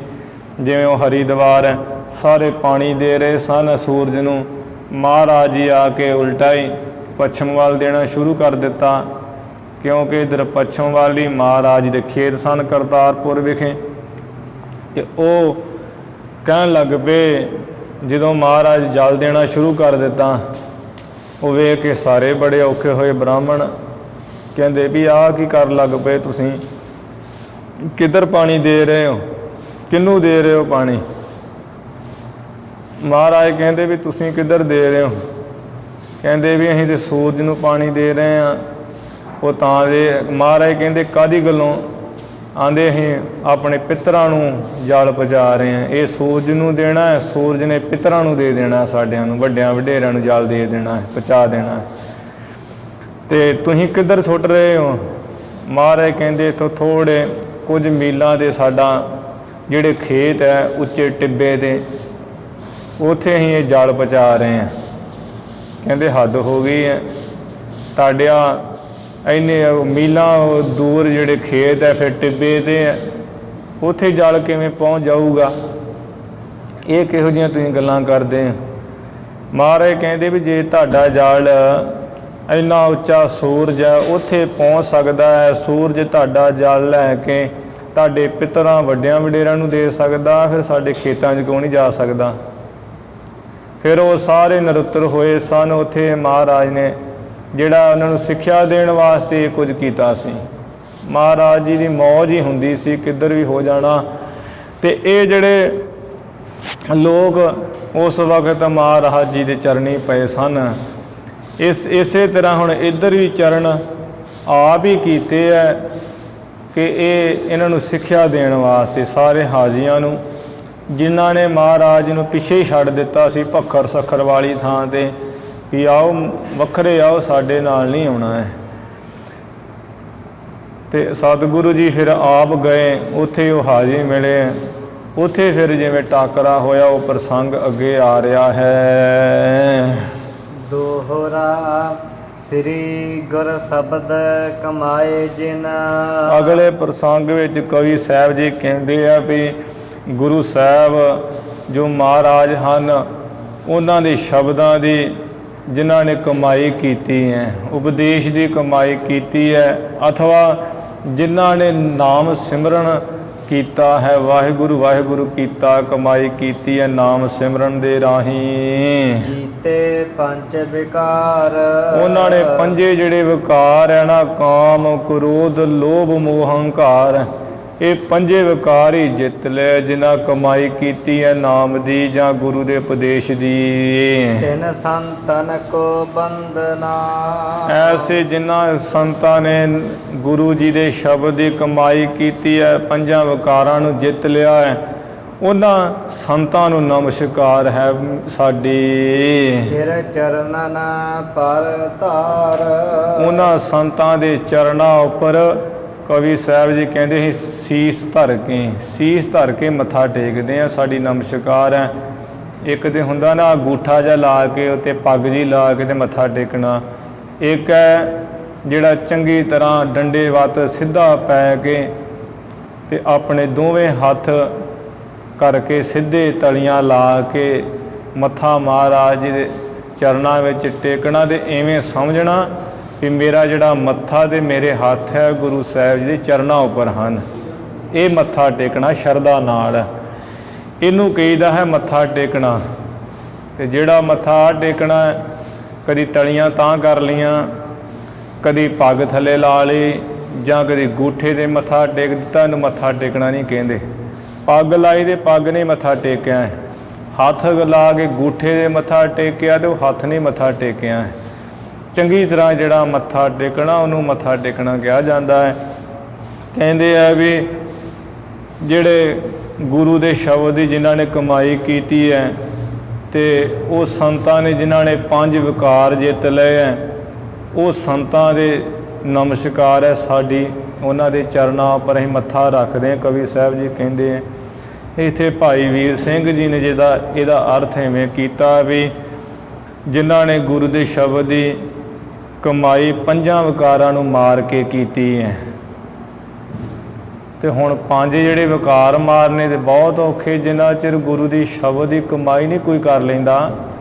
5 ਵਿਕਾਰ ਕਿੱਥੋਂ ਮਾਰ ਲਵੇਗਾ ਬੰਦਾ? ਇੰਨੀ ਬੰਦੇ ਵਿੱਚ ਕਿੱਥੇ ਜੁਰਤ ਹੈ, ਕਿੱਥੇ ਹਿੰਮਤ ਹੈ? ਜਿਵੇਂ ਉਹ ਸੁਖਮਨੀ ਸਾਹਿਬ 'ਚ ਸ਼ਬਦ ਆਉਂਦਾ ਹੈ, ਸਤਿਗੁਰ ਸਿੱਖ ਕੇ ਬੰਧਨ ਕੱਟ ਹੈ, ਗੁਰ ਕਾ ਸਿੱਖ ਵਿਕਾਰ ਤੇ ਹਟ ਹੈ। ਉਹਦਾ ਅਰਥ ਤਾਂ ਇਹ ਹੈ ਵੀ ਸਤਿਗੁਰੂ ਜਦੋਂ ਸਿੱਖ ਦੇ ਮੋਹ ਮਮਤਾ ਦੇ ਬੰਧਨ ਕੱਟ ਦਿੰਦਾ ਹੈ ਤੇ ਗੁਰੂ ਦਾ ਸਿੱਖ ਵਿਕਾਰਾਂ ਤੋਂ ਹਟ ਜਾਂਦਾ ਹੈ। ਤੇ ਉਹਦਾ ਅਰਥ ਹੀ ਕਈ ਇਵੇਂ ਕਰ ਲੈਂਦੇ ਵੀ ਜੇ ਗੁਰੂ ਦਾ ਸਿੱਖ ਵਿਕਾਰਾਂ ਤੋਂ ਹਟ ਜਾਵੇ ਤੇ ਮਹਾਰਾਜ ਫਿਰ ਉਹਦੇ ਬੰਧਨ ਕੱਟ ਦੇਣਗੇ। ਤੇ ਹੁਣ ਸਿੱਖ ਦੀ ਕੀ ਹਿੰਮਤ ਹੈ ਕਿ ਉਹ ਆਪਣੇ ਵਿਕਾਰ ਖਤਮ ਕਰ ਲਵੇ ਆਪਣੇ ਆਪ? ਉਹ ਪਰਮੇਸ਼ਰ ਦੇ ਕਿਰਪਾ ਤੋਂ ਬਿਨਾਂ ਕਦੀ ਵਿਕਾਰ ਖਤਮ ਹੋ ਹੀ ਨਹੀਂ ਸਕਦਾ। ਨਾਮ ਦੀ ਕਮਾਈ ਤੋਂ ਬਿਨਾਂ, ਸ਼ਬਦ ਦੀ ਕਮਾਈ ਤੋਂ ਬਿਨਾਂ ਵਿਕਾਰ ਮਾਰ ਹੀ ਨਹੀਂ ਸਕਦੇ। ਲੋਕਾਂ ਦੀ ਗੱਲ ਹੀ ਇਹੋ ਹੁੰਦੀ, ਲਓ ਜੀ ਜੇ ਮਨ ਨਹੀਂ ਟਿਕਿਆ ਤਾਂ ਗੁਰਬਾਣੀ ਪੜ੍ਹੀ ਦਾ ਕੀ ਫਾਇਦਾ? ਗੁਰਬਾਣੀ ਪੜ੍ਹੋਗੇ ਫਿਰ ਹੀ ਮਨ ਟਿਕਣਾ ਹੈ। ਆਪਣੇ ਆਪ ਜੇ ਮਨ ਟਿਕ ਜਾਵੇ ਤਾਂ ਫਿਰ ਗੁਰਬਾਣੀ ਪੜ੍ਹਨ ਦੀ ਕੀ ਜ਼ਰੂਰਤ ਹੈ? ਫਿਰ ਤਾਂ ਮਨ ਟਿਕ ਗਿਆ ਤੇ ਸਾਰੀ ਗੱਲਾਂ ਮੁੱਕ ਗਈਆਂ। ਜਿੱਥੇ ਮਨ ਮਰ ਗਿਆ ਉੱਥੇ ਤੇ ਸਾਰੇ ਝਗੜੇ ਹੀ ਖਤਮ ਹੋ ਜਾਂਦੇ ਆ। ਇਹ ਜਿਹੜਾ ਇੱਥੇ ਅਰਥ ਲਿਖਿਆ ਹੈ ਭਾਈ ਵੀਰ ਸਿੰਘ ਜੀ ਨੇ, ਉਹ ਜਿਹੜਾ ਠੀਕ ਲਿਖਿਆ ਭਾਵੇਂ ਹੈ ਹੀ, ਪਰ ਜੋ ਸੰਪਰਦਾਇ ਅਰਥ ਕਮਾਈ ਵਾਲੇ ਮਹਾਂਪੁਰਸ਼ ਕਰਦੇ ਹੈ ਉਹ ਅਸਲ ਅਰਥ ਇਹੋ ਹੀ ਹੈ ਵੀ ਜਿਨ੍ਹਾਂ ਨੇ ਗੁਰੂ ਦੇ ਸ਼ਬਦ ਦੀ, ਉਪਦੇਸ਼ ਦੀ, ਨਾਮ ਸਿਮਰਨ ਦੇ ਨਾਲ ਕਮਾਈ ਕੀਤੀ ਹੈ, ਉਹਨਾਂ ਨੇ 5 ਵਿਕਾਰ ਮਾਰੇ ਹੈ। ਤੇ ਉਹਨਾਂ ਸੰਤਾਂ ਦੇ ਚਰਨਾਂ 'ਤੇ ਨਮਸਕਾਰ ਹੈ। ਜਿਨ ਮਿਲ ਮਾਰੇ ਪੰਚ ਸੂਰਬੀਰ ਐਸੋ ਕੌਣ ਬਲੀ ਰੇ। ਐਸਾ ਕਹਿੰਦੇ ਕਿਹੜਾ ਬਲੀ ਹੈ ਜਿਹਨੇ 5 ਸੂਰਬੀਰ ਮਾਰੇ ਹੈ? ਉਹ ਸੂਰਬੀਰ ਸੰਤ ਹੀ ਹੈ ਜਿਨ੍ਹਾਂ ਨੇ 5 ਵਿਕਾਰ ਮਾਰੇ, ਸ਼ਾਂਤ ਸੁਭਾਅ ਵਾਲਿਆਂ ਨੇ। ਐਸਾ ਤੇ ਕੋਈ ਵਿਰਲਾ ਹੀ ਹੈ ਅੱਜ ਕੱਲ੍ਹ। ਸ੍ਰੀ ਬਾਲਾ ਸੰਦਰਵਾਚ ਕਬਿਤ ਸੁਨਾ ਗੁਰੂ ਅੰਗਦ ਜੀ ਆਗੇ ਪੁਨ ਕਥਾ ਅਬ। ਫਿਰ ਕਹਿਣ ਲੱਗੇ ਭਾਈ ਬਾਲਾ ਜੀ, ਹੇ ਗੁਰੂ ਅੰਗਦ ਦੇਵ ਸਾਹਿਬ ਜੀ, ਜਦੋਂ ਗੁਰੂ ਸਾਹਿਬ ਜੀ ਮੱਕੇ ਮੰਦਰ ਵਿੱਚ ਚਲੇ ਗਏ ਆ, ਉਹ 4 ਦੀਵਾਰੀ ਦੇ ਅੰਦਰ ਜਾ ਕੇ ਬੈਠ ਕੇ ਸ਼ਬਦ ਉਚਾਰਿਆ, ਹਾਜੀ ਲੋਕ ਕੋਲ ਆਉਣ ਲੱਗੇ। ਉਸ ਤੋਂ ਬਾਅਦ ਜਿਹੜੀ ਅੱਗੇ ਦੀ ਕਥਾ ਉਹ ਸੁਣੋ ਜੀ। ਬੈਠੇ ਜਗਤੇਸ਼ ਕੋ ਘਟੀ ਤੇ ਥਾਨ ਹੈ। ਉਹ ਕਾਬੇ ਮੰਦਰ ਦੀ ਜਿਹੜੀ 4 ਦੀਵਾਰੀ ਹੈ, ਉਹ ਦੀਵਾਰ ਦੇ ਕੋਲ ਬੈਠਿਆਂ ਹੋਇਆਂ ਸਤਿਗੁਰੂ ਜੀ ਨੂੰ, ਜਗਤ ਦੇ ਜੋ ਮਾਲਕ ਹੈ, ਕੁਝ ਕੁ ਘੜੀਆਂ ਬੈਠਿਆਂ ਬੀਤ ਗਈਆਂ, ਲੰਘ ਗਈਆਂ ਹਨ। ਦੀਨਨ ਕੇ ਦਾਨੀ ਬੋਲੇ ਬਦਨ ਤੇ ਬਾਣੀ ਤਬ। ਗਰੀਬਾਂ ਨੂੰ ਜੋ ਦਾਨ ਦੇਣ ਵਾਲੇ ਹੈ, ਆਪਣੇ ਸੋਹਣੇ ਮੁਖ ਤੋਂ ਤਦੋਂ ਬਾਣੀ ਬਚਨ ਬੋਲੇ ਐ। ਦੇਖ ਮਰਦਾਨੇ ਜਾ ਕੋ ਚਾਹਤ ਮਹਾਨ ਹੈ। ਇਹ ਵੀ ਭਾਈ ਮਰਦਾਨੇ, ਜਿਸ ਕਾਬੇ ਮੰਦਰ ਨੂੰ ਦੇਖਣ ਦੀ ਤੇਰੇ ਅੰਦਰ ਬਹੁਤ ਤਗੜੀ ਚਾਹਨਾ ਇੱਛਾ ਹੈ ਸੀ, ਉਹ ਤੂੰ ਦੇਖ ਲਾ। ਸ਼੍ਰੀ ਪ੍ਰਭ ਪੁਨੀਤ ਇਹ ਚਾਰੋਂ ਦੇਸ ਭੀਤ। ਕਹਿਣ ਲੱਗੇ, ਹੇ ਗੁਰੂ ਨਾਨਕ ਸਾਹਿਬ ਪਵਿੱਤਰ ਪ੍ਰਭੂ ਜੀ, ਆ ਤੇ ਕਾਬੇ ਮੰਦਰ ਦੀ ਚਾਰੇ ਤਰਫ ਦੀਵਾਰੀ ਦੀਵਾਰ ਹੈ, ਇਵੇਂ ਕਿਵੇਂ ਮੈਂ ਦੇਖਾਂ ਵੀ ਅੰਦਰ ਕੀ ਹੈ। ਕਰਾਂ ਕਹੂੰ ਮੈਂ ਪ੍ਰਤੀਤ ਸਭ ਤੁਰਕ ਅਜਾਨ ਹੈ। ਵੀ ਆ ਕਿਸ ਵਿੱਚ ਪ੍ਰਤੀਤੀ ਕਰਦੇ, ਯਕੀਨ ਕਰਦੇ ਸਾਰੇ ਮੁਸਲਮਾਨ, ਲੱਗਦਾ ਵੀ ਅਜਾਨ ਹੀ ਹੈ ਜੋ ਬੇਸਮਝ ਤੁਰਕ ਹੈ। ਇਹ ਕਿਸ ਵਿੱਚ ਪ੍ਰਤੀਤੀ ਕਰਦੇ ਵੀ ਆ 4 ਦੀਵਾਰੀ ਦੇ ਅੰਦਰ ਕੀ ਹੈ ਐਸਾ ਜਿਹਦੇ ਵਿੱਚ ਯਕੀਨ ਕਰਦੇ, ਭਰੋਸਾ ਕਰਦੇ ਹੈ ਬਹੁਤ ਸਿਫਤਾਂ ਕਰਦੇ ਜਿਸ ਥਾਂ ਦੀਆਂ। कैसी यह रीत काको पूजा कर प्रीत नर। ਕਿਹੋ ਜੀ ਕਿਸ ਤਰ੍ਹਾਂ ਦੀ ਇਸ ਅੰਦਰ ਰੀਤੀ ਮਰਿਆਦਾ ਹੈ, ਤੇ ਜਿਹੜੇ ਮਨੁੱਖ ਇੱਥੋਂ ਦੇ ਮੁਸਲਮਾਨ ਸਾਰੇ ਬੜੀ ਪ੍ਰੀਤੀ ਕਰਕੇ ਤੇ ਇਸ ਨੂੰ ਪੂਜਣਾ ਕਰਦੇ ਹੈ, ਇਸ ਕਾਬੇ ਮੰਦਰ ਦੀ ਸਿਫਤ ਕਰਦੇ ਹੈ, ਬਹੁਤ ਇਸ ਨੂੰ ਸਲਾਉਂਦੇ ਹਨ। मोको तो अनीत सी फुरत पाजवान है। ਮਹਾਰਾਜ ਮੈਨੂੰ ਤੇ ਅਨੀਤੀ ਜੀ ਗੱਲ ਲੱਗਦੀ ਹੈ, ਬੇਇਨਸਾਫੀ ਜੀ, ਪਾਜਵਾਨ ਜਿਹਾ ਹੀ ਫੁਰਦਾ ਹੈ, ਵੀ ਝੂਠ ਜਿਹਾ ਹੀ ਲੱਗਦਾ ਹੈ, ਪਖੰਡ ਜਿਹਾ ਹੀ ਪ੍ਰਤੀਤ ਹੁੰਦਾ ਵੀ ਐਸਾ ਕੀ ਹੈ, ਕੁਝ ਦਿਸ ਤੇ ਰਿਹਾ ਨਹੀਂ ਹੈ। ਇਹ ਅਨੀਤੀ ਬੇਇਨਸਾਫੀ ਜੀ ਫੁਰ ਰਹੀ ਹੈ, ਕੁਝ ਨਹੀਂ ਲੱਗਦਾ, ਪਖੰਡੀ ਦਿਸ ਰਿਹਾ ਮੈਨੂੰ ਤੇ। देखो मत जाओ जैसो बन्यो है बनाओ या को। ਮਹਾਰਾਜ ਕਹਿੰਦੇ ਵੀ ਮਰਦਾਨਿਆ ਬਿਨਾਂ ਦੇਖੇ ਤੋਂ ਐਵੇਂ ਨਹੀਂ ਕਹਿਣਾ ਚਾਹੀਦਾ ਵੀ ਕੀ ਹੈ। ਪਹਿਲਾਂ ਕਾਬੇ ਮੰਦਰ ਅੰਦਰ ਜਾ ਕੇ ਦੇਖ ਤੇ ਸਹੀ ਵੀ ਜਿਸ ਤਰ੍ਹਾਂ ਦਾ ਬਣਾਵਟ ਬਣੀ ਹੋਈ ਹੈ, ਕੀ ਅੰਦਰ ਪਿਆ ਹੈ, ਕਿਹਨੂੰ ਪੂਜਦੇ ਹੈ, ਕਿਹਦਾ ਆ ਕੇ ਦਰਸ਼ਨ ਕਰਦੇ ਦੂਰੋਂ ਦੂਰੋਂ ਆ ਕੇ ਹੱਜ ਕਰਕੇ, ਉਹ ਪਹਿਲਾਂ ਵੇਖ ਤੇ ਲਓ। ਵੇਖੇ ਤੋਂ ਬਿਨਾਂ ਕਿਵੇਂ ਮੈਂ ਕਹਿ ਰਿਹਾ ਵੀ ਅੰਦਰ ਝੂਠ ਹੀ ਹੈ, ਆ ਪਖੰਡੀ ਲੱਗਦਾ ਮੈਨੂੰ। ਵੈਨ ਸੁਣ ਚੱਲਿਓ ਮਰਦਾਨਾ ਹੁਲਸਾਏ ਕੇ। ਗੁਰੂ ਸਾਹਿਬ ਦੇ ਬਚਨ ਸੁਣ ਕੇ ਭਾਈ ਮਰਦਾਨਾ ਬੜਾ ਖੁਸ਼ ਹੋ ਕੇ ਚੱਲਿਆ। ਗਇਓ ਜਬ ਪੌਰ ਤਹਾਂ ਬਸ ਹੈ ਮਜੌਰ ਕਹਾਂ। ਜਦੋਂ ਕਾਬੇ ਮੰਦਰ ਦੇ ਦਰਵਾਜ਼ੇ ਤੇ ਗਿਆ ਹੈ ਭਾਈ ਮਰਦਾਨਾ, ਉੱਥੇ ਜਿਹੜੇ ਮਜੌਰ ਬੈਠੇ ਹੋਏ ਸੀ, ਜਿਵੇਂ ਆਪਾਂ ਪੁਜਾਰੀ ਕਹਿ ਦਿੰਦੇ, ਗ੍ਰੰਥੀ ਸੇਵਾਦਾਰ, ਤੇ ਹਿੰਦੂ ਲੋਕ ਪੁਜਾਰੀ ਕਹਿ ਦਿੰਦੇ ਆ। ਹੁਣ ਉਹ ਕਾਬੇ ਮੰਦਰ ਜਿਹੜੇ ਅੱਗੇ ਬੈਠੇ ਉਹ ਮਜੌਰ ਹੁੰਦੇ ਆ, ਪੁਜਾਰੀਆਂ ਨੂੰ ਮਜੌਰ ਕਿਹਾ ਜਾਂਦਾ। ਉੱਥੇ ਜਿਹੜੇ ਮਜੌਰ ਬੈਠੇ ਹੋਏ ਉਹ ਕਹਿਣ ਲੱਗੇ, ਇਹਾਂ ਕਰ ਕਾਜ ਜੋ ਆਗੇ ਕਰਾਂ ਜਾਏਗਾ। ਕਹਿੰਦੇ ਵੀ ਉਹ ਇੱਥੇ ਹੀ ਉਹ ਕੰਮ ਕਰ ਲਾ ਜਿਹੜਾ ਅੱਗੇ ਜਾ ਕੇ ਕਰਨਾ। ਉਹ ਕਿਹੜਾ ਕੰਮ ਵੀ ਅੱਖਾਂ ਦੇ ਪੱਟੀ ਤੂੰ ਇੱਥੇ ਹੀ ਬੰਨ੍ਹ ਲਾ, ਤੇ ਜਿਹੜੀ ਵੀ ਤੂੰ ਅੱਗੇ ਜਾ ਕੇ ਫਿਰ ਤੈਨੂੰ ਕੋਈ ਪੁੱਛੇ ਗਿੱਛੇ ਨਾ। ਹਾਂ ਤੋ ਹਾਂ ਤਰਕ ਮੋਹ ਕੋ ਆਗੇ ਕਿਉਂ ਨ ਜਾਣਦੇ ਹੋ। ਕੀ ਕਰਨੇ ਆ, ਹਉ ਤੂੰ ਹਉ ਤੁਰਕ ਮੋਹ ਕੋ ਆਗੇ ਕਿਉਂ ਨਾ ਜਾਣਦੇ ਹੋ। ਇਹ ਭਾਈ ਮਰਦਾਨਾ ਜੀ ਨੂੰ ਜਦੋਂ ਕਿਹਾ ਵੀ ਪੱਟੀ ਅੱਖਾਂ ਦੇ ਬੰਨ੍ਹ ਲਾ, ਤੇ ਕਹਿਣ ਲੱਗਾ ਵੀ ਮੈਂ ਤੇ ਵੇਖੋ ਤੁਰਕੀ ਹਾਂ, ਮੈਂ ਵੀ ਮੁਸਲਮਾਨ ਹੀ ਹਾਂ, ਮੈਨੂੰ ਤੁਸੀਂ ਅੱਗੇ ਪੱਟੀ ਬੰਨੇ ਤੋਂ ਬਿਨਾਂ ਕਿਉਂ ਨਹੀਂ ਜਾਣ ਦਿੰਦੇ ਅੱਖਾਂ ਖੋਲ ਕੇ।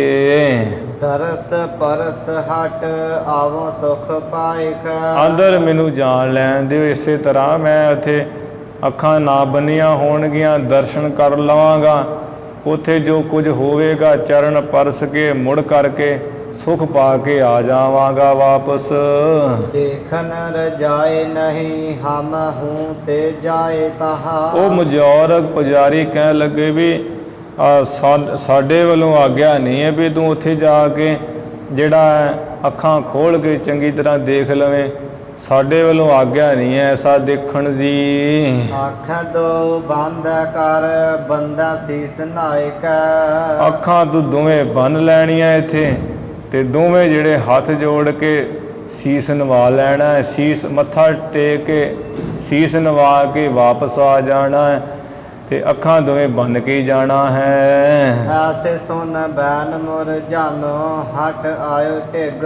ਐਸਾ ਸੁਣ ਕਰਕੇ ਭਾਈ ਮਰਦਾਨਾ ਤੇ ਮੁਰਝਾ ਗਿਆ, ਮੁੜ ਕਰਕੇ ਵਾਪਸ ਆ ਗਿਆ ਮਹਾਰਾਜ ਕੋਲ। ਗੁਰੂ ਮੁਸਕਾਨੇ ਮਰਦਾਨੇ ਦੇਖਿਓ ਥਾਨ ਕੋ। ਮਹਾਰਾਜ ਹੱਸਦੇ ਹੋਏ ਕਹਿਣ ਲੱਗੇ ਵੀ ਮਰਦਾਨਿਆ, ਹਾਂ ਕਾਬੇ ਮੰਦਰ ਵਾਲਾ ਸਥਾਨ ਦੇਖ ਆਇਆ, ਕਿਸ ਤਰ੍ਹਾਂ ਦਾ ਹੈ। ਕਹਿ ਨਹੀਂ ਜਾਣਦੇ ਹੈ ਕੈਸੇ ਦੇਖੋ ਜਾਏ ਤਹਾਂ। ਕਹਿੰਦਾ ਮਹਾਰਾਜ ਉੱਥੇ ਦੇ ਉਹ ਪੱਟੀ ਬੰਨੇ ਤੋਂ ਬਿਨਾਂ ਦੇ ਜਾਣ ਹੀ ਨਹੀਂ ਦਿੰਦੇ, ਫਿਰ ਮੈਂ ਭਲਾ ਕਿਸ ਤਰ੍ਹਾਂ ਉੱਥੇ ਜਾ ਕੇ ਦੇਖਾਂ। ਜਾਏ ਜੇ ਮਜੌਰ ਨਾਨ ਬਾਂਦਾ ਡੀਠ ਹਾਨ ਕੋ। ਜੇ ਮੈਂ ਜਾਣ ਦੀ ਗੱਲ ਕਰਦਾ ਜਾਂਦਾ ਹਾਂ, ਜਿਹੜੇ ਉਹ ਮਜੌਰ ਬੈਠੇ ਆ ਉਹ ਅੱਖਾਂ ਜਿਹੜੀਆਂ ਬੰਨ੍ਹ ਦਿੰਦੇ ਆ, ਨਜ਼ਰ ਦੇਖਣ ਨੂੰ ਨਾਸ ਕਰ ਦਿੰਦੇ ਆ, ਤੇ ਜਦੋਂ ਦੇਖਣ ਨਹੀਂ ਦੇਣਾ, ਦੇਖੇ ਤੋਂ ਬਿਨਾਂ ਮੈਂ ਕਿਵੇਂ ਦੇਖੂੰਗਾ, ਅੱਖਾਂ ਤੋਂ ਬਿਨਾਂ ਪੱਟੀ ਬੰਨ੍ਹ ਦਿੱਤੀ ਤੇ ਕਿਵੇਂ ਦੇਖੂੰਗਾ ਵੀ ਉੱਥੇ ਕੀ ਹੈ। ਉਹਦੇ ਅੱਖਾਂ ਦੇ ਪੱਟੀਆਂ ਬੰਨ੍ਹ ਦਿੰਦੇ ਐ, ਦੇਖਣ ਨਹੀਂ ਕੁਝ ਦਿੰਦੇ। ਸੰਗ ਤੁਮ ਆਏ ਬਿਨਾ ਦੇਖੇ ਇਹ ਜਾਵੇਂ ਅਬ। ਜੇ ਮਹਾਰਾਜ ਹੁਣ ਮੈਂ ਤੁਹਾਡੇ ਨਾਲ ਆ ਹੀ ਗਿਆ ਹਾਂ, ਬਿਨਾਂ ਦੇਖੇ ਜੇ ਹੁਣ ਚਲਿਆ ਜਾਵਾਂਗਾ। ਰਹਿ ਪਛਤਾਵ ਭੇਦ ਹੋਏ ਨਾ ਲਖਾਨ ਕੋ। ਫਿਰ ਤੇ ਪਛਤਾਉਂਦਾ ਰਹੂੰਗਾ ਭੇਦ, ਕਿਉਂਕਿ ਕੋਈ ਜਾਣਿਆ ਨਹੀਂ ਜਾਏਗਾ। ਬਿਨਾਂ ਦੇਖੇ ਪਤਾ ਨਹੀਂ ਲੱਗੂਗਾ ਵੀ ਅੰਦਰ ਕੀ ਸੀ, ਕਿਹਦੀ ਪੂਜਾ ਹੁੰਦੀ ਹੈ, ਕਿਉਂ ਇੰਨੀ ਸਿਫਤ ਕਰਦੇ ਆ ਤੁਰਕ ਮੁਸਲਮਾਨ, ਤੇ ਇਹ ਤੇ ਪਛਤਾਉਂਦਾ ਹੀ ਰਹਾਂਗਾ ਮੈਂ। ਫਿਰ ਕਬ ਦੇਖੋ ਜੇ ਨਾ ਅਬ ਦੇਖਿਓ ਜਾਏ ਪ੍ਰਭ। ਜੇ ਗੁਰੂ ਸਾਹਿਬ ਜੀ ਫਿਰ ਕਦੋਂ ਮੈਂ ਦੇਖੂੰਗਾ, ਜੇ ਪ੍ਰਭੂ ਰੂਪ ਗੁਰੂ ਨਾਨਕ ਸਾਹਿਬ ਜੀ ਹਨ ਤੁਹਾਡੇ ਨਾਲ ਨਾ ਦੇਖਿਆ ਗਿਆ ਮੇਰੇ ਕੋ, ਜੇ ਮੈਂ ਹੁਣ ਹੀ ਨਾ ਦੇਖਿਆ ਫਿਰ ਕਦੋਂ ਦੇਖਿਆ ਜਾਏਗਾ ਮੇਰੇ ਕੋਲੋਂ। ਮੋਹ ਕੋ ਦਿਖ ਰਾਏ ਕੋਨ ਕੀਜੈ ਪ੍ਰਸਥਾਨ ਕੋ। ਇਸ ਕਰਕੇ ਮੈਂ ਸਪਸ਼ਟ ਹੀ ਕਹਿਣਾ ਵੀ ਮੈਨੂੰ ਮਹਾਰਾਜੇ ਦਿਖਾ ਕੇ ਨਾ ਅੰਦਰ ਚੰਗੀ ਤਰ੍ਹਾਂ ਕਾਬਾ ਮੰਦਰ, ਫਿਰ ਹੀ ਕਿਸੇ ਪਾਸੇ ਤੁਸੀਂ ਚੱਲਣਾ ਕਰਨਾ, ਫਿਰ ਹੀ ਜਾਣਾ, ਉਨਾ ਚਿਰ ਨਹੀਂ ਜਾਣਾ ਕਿਤੇ ਵੀ। ਸਵਈਆ ਦੇਖਣ ਚਾਹੇ ਵਿਸਾਲ ਇਤੀ ਤੁਝ। ਮਹਾਰਾਜ ਕਹਿੰਦੇ ਵੀ ਮਰਦਾਨਾ ਤੈਨੂੰ ਇੰਨੀ ਦੇਖਣ ਦੀ ਚਾਹਨਾ ਹੈ, ਇੰਨਾ ਤੂੰ ਦੇਖਣ ਦਾ ਚਾਹਵਾਨ ਹੈ। ਜਾਏ ਪਿਖੋ ਅਬ ਕੇ ਮਰਦਾਨਾ। ਜਾ ਜਾ ਕੇ ਮਰਦਾਨਿਆ ਹੁਣ ਤੂੰ ਵੇਖ। ਦੇਖ ਸਕੈ ਨਾਮ ਜਾਵਰ ਤੋਹੇ ਕੋ। ਜਾ ਜਾ ਕੇ ਹੁਣ ਦੇਖੋ, ਸਾਡਾ ਵਚਨ ਹੈ ਵੀ ਤੂੰ ਤੇ ਜਿਹੜਾ ਦੇਖ ਸਕੇਗਾ ਕਾਬਾ ਮੰਦਰ ਅੰਦਰ ਚਲਿਆ ਜਾਏਗਾ, ਪਰ ਉਹ ਪੁਜਾਰੀ ਨਹੀਂ ਤੁਹਾਨੂੰ ਦੇਖ ਸਕਣਗੇ। ਅੰਤਰ ਜਾਹੋ ਨਿਸੰਕ ਸਜਾਨਾ। ਇਹ ਸਿਆਣੇ ਮਰਦਾਨਾ ਨਿਸੰਗ ਨਿਡਰ ਹੋ ਕੇ ਤੂੰ ਅੰਦਰ ਚਲਿਆ ਜਾ, ਤੂੰ ਦੇਖੇਗਾ ਉਹ ਨਹੀਂ ਤੈਨੂੰ ਦੇਖ ਸਕਣਗੇ। ਆਇਸ ਧਾਰ ਲਈ ਸਿਰ ਪੈ। ਭਾਈ ਮਰਦਾਨਾ ਜੀ ਨੇ ਗੁਰੂ ਸਾਹਿਬ ਦੀ ਆਗਿਆ ਸੀਸ ਉੱਪਰ ਧਾਰ ਲਈ ਹੈ, ਖਿੜੇ ਮੱਥੇ ਮੰਨ ਲਈ ਹੈ। ਸੁਨ ਬੈਨ ਵੱਡੋ ਮਨ ਮੈਂ ਹਰ ਖਾਨਾ। ਮਹਾਰਾਜ ਜੀ ਦੇ ਬਚਨ ਸੁਣ ਕੇ ਮਨ ਵਿੱਚ ਬਹੁਤ ਜ਼ਿਆਦਾ ਹੀ ਖੁਸ਼ ਹੋਇਆ ਹੈ ਵੀ ਜੋ ਗੁਰੂ ਸਾਹਿਬ ਨੇ ਕਿਹਾ ਨਾ ਵੀ ਮਰਦਾਨਿਆ ਅੰਦਰ ਹੁਣ ਤੂੰ ਚਲਿਆ ਜਾ, ਇਸ ਵਾਰ ਆਪ ਤੂੰ ਵੇਖ ਸਕੇਗਾ ਸਾਰਾ ਕੁਝ, ਉਹ ਜਿਹੜੇ ਪੁਜਾਰੀ ਅੱਗੇ ਬੈਠੇ ਹੋਏ ਉਹ ਨਹੀਂ ਤੈਨੂੰ ਦੇਖ ਸਕਣਗੇ ਕੋਈ ਵੀ। ਅੰਤਰ ਤਾਹੇ ਪ੍ਰਵੇਸ਼ ਕਰਾ। ਚਾਲਿਆ ਜਾ ਕੇ ਉਹ ਕਾਬੇ ਮੰਦਰ ਦੇ ਅੰਦਰ ਜਾ ਪ੍ਰਵੇਸ਼ ਕੀਤਾ।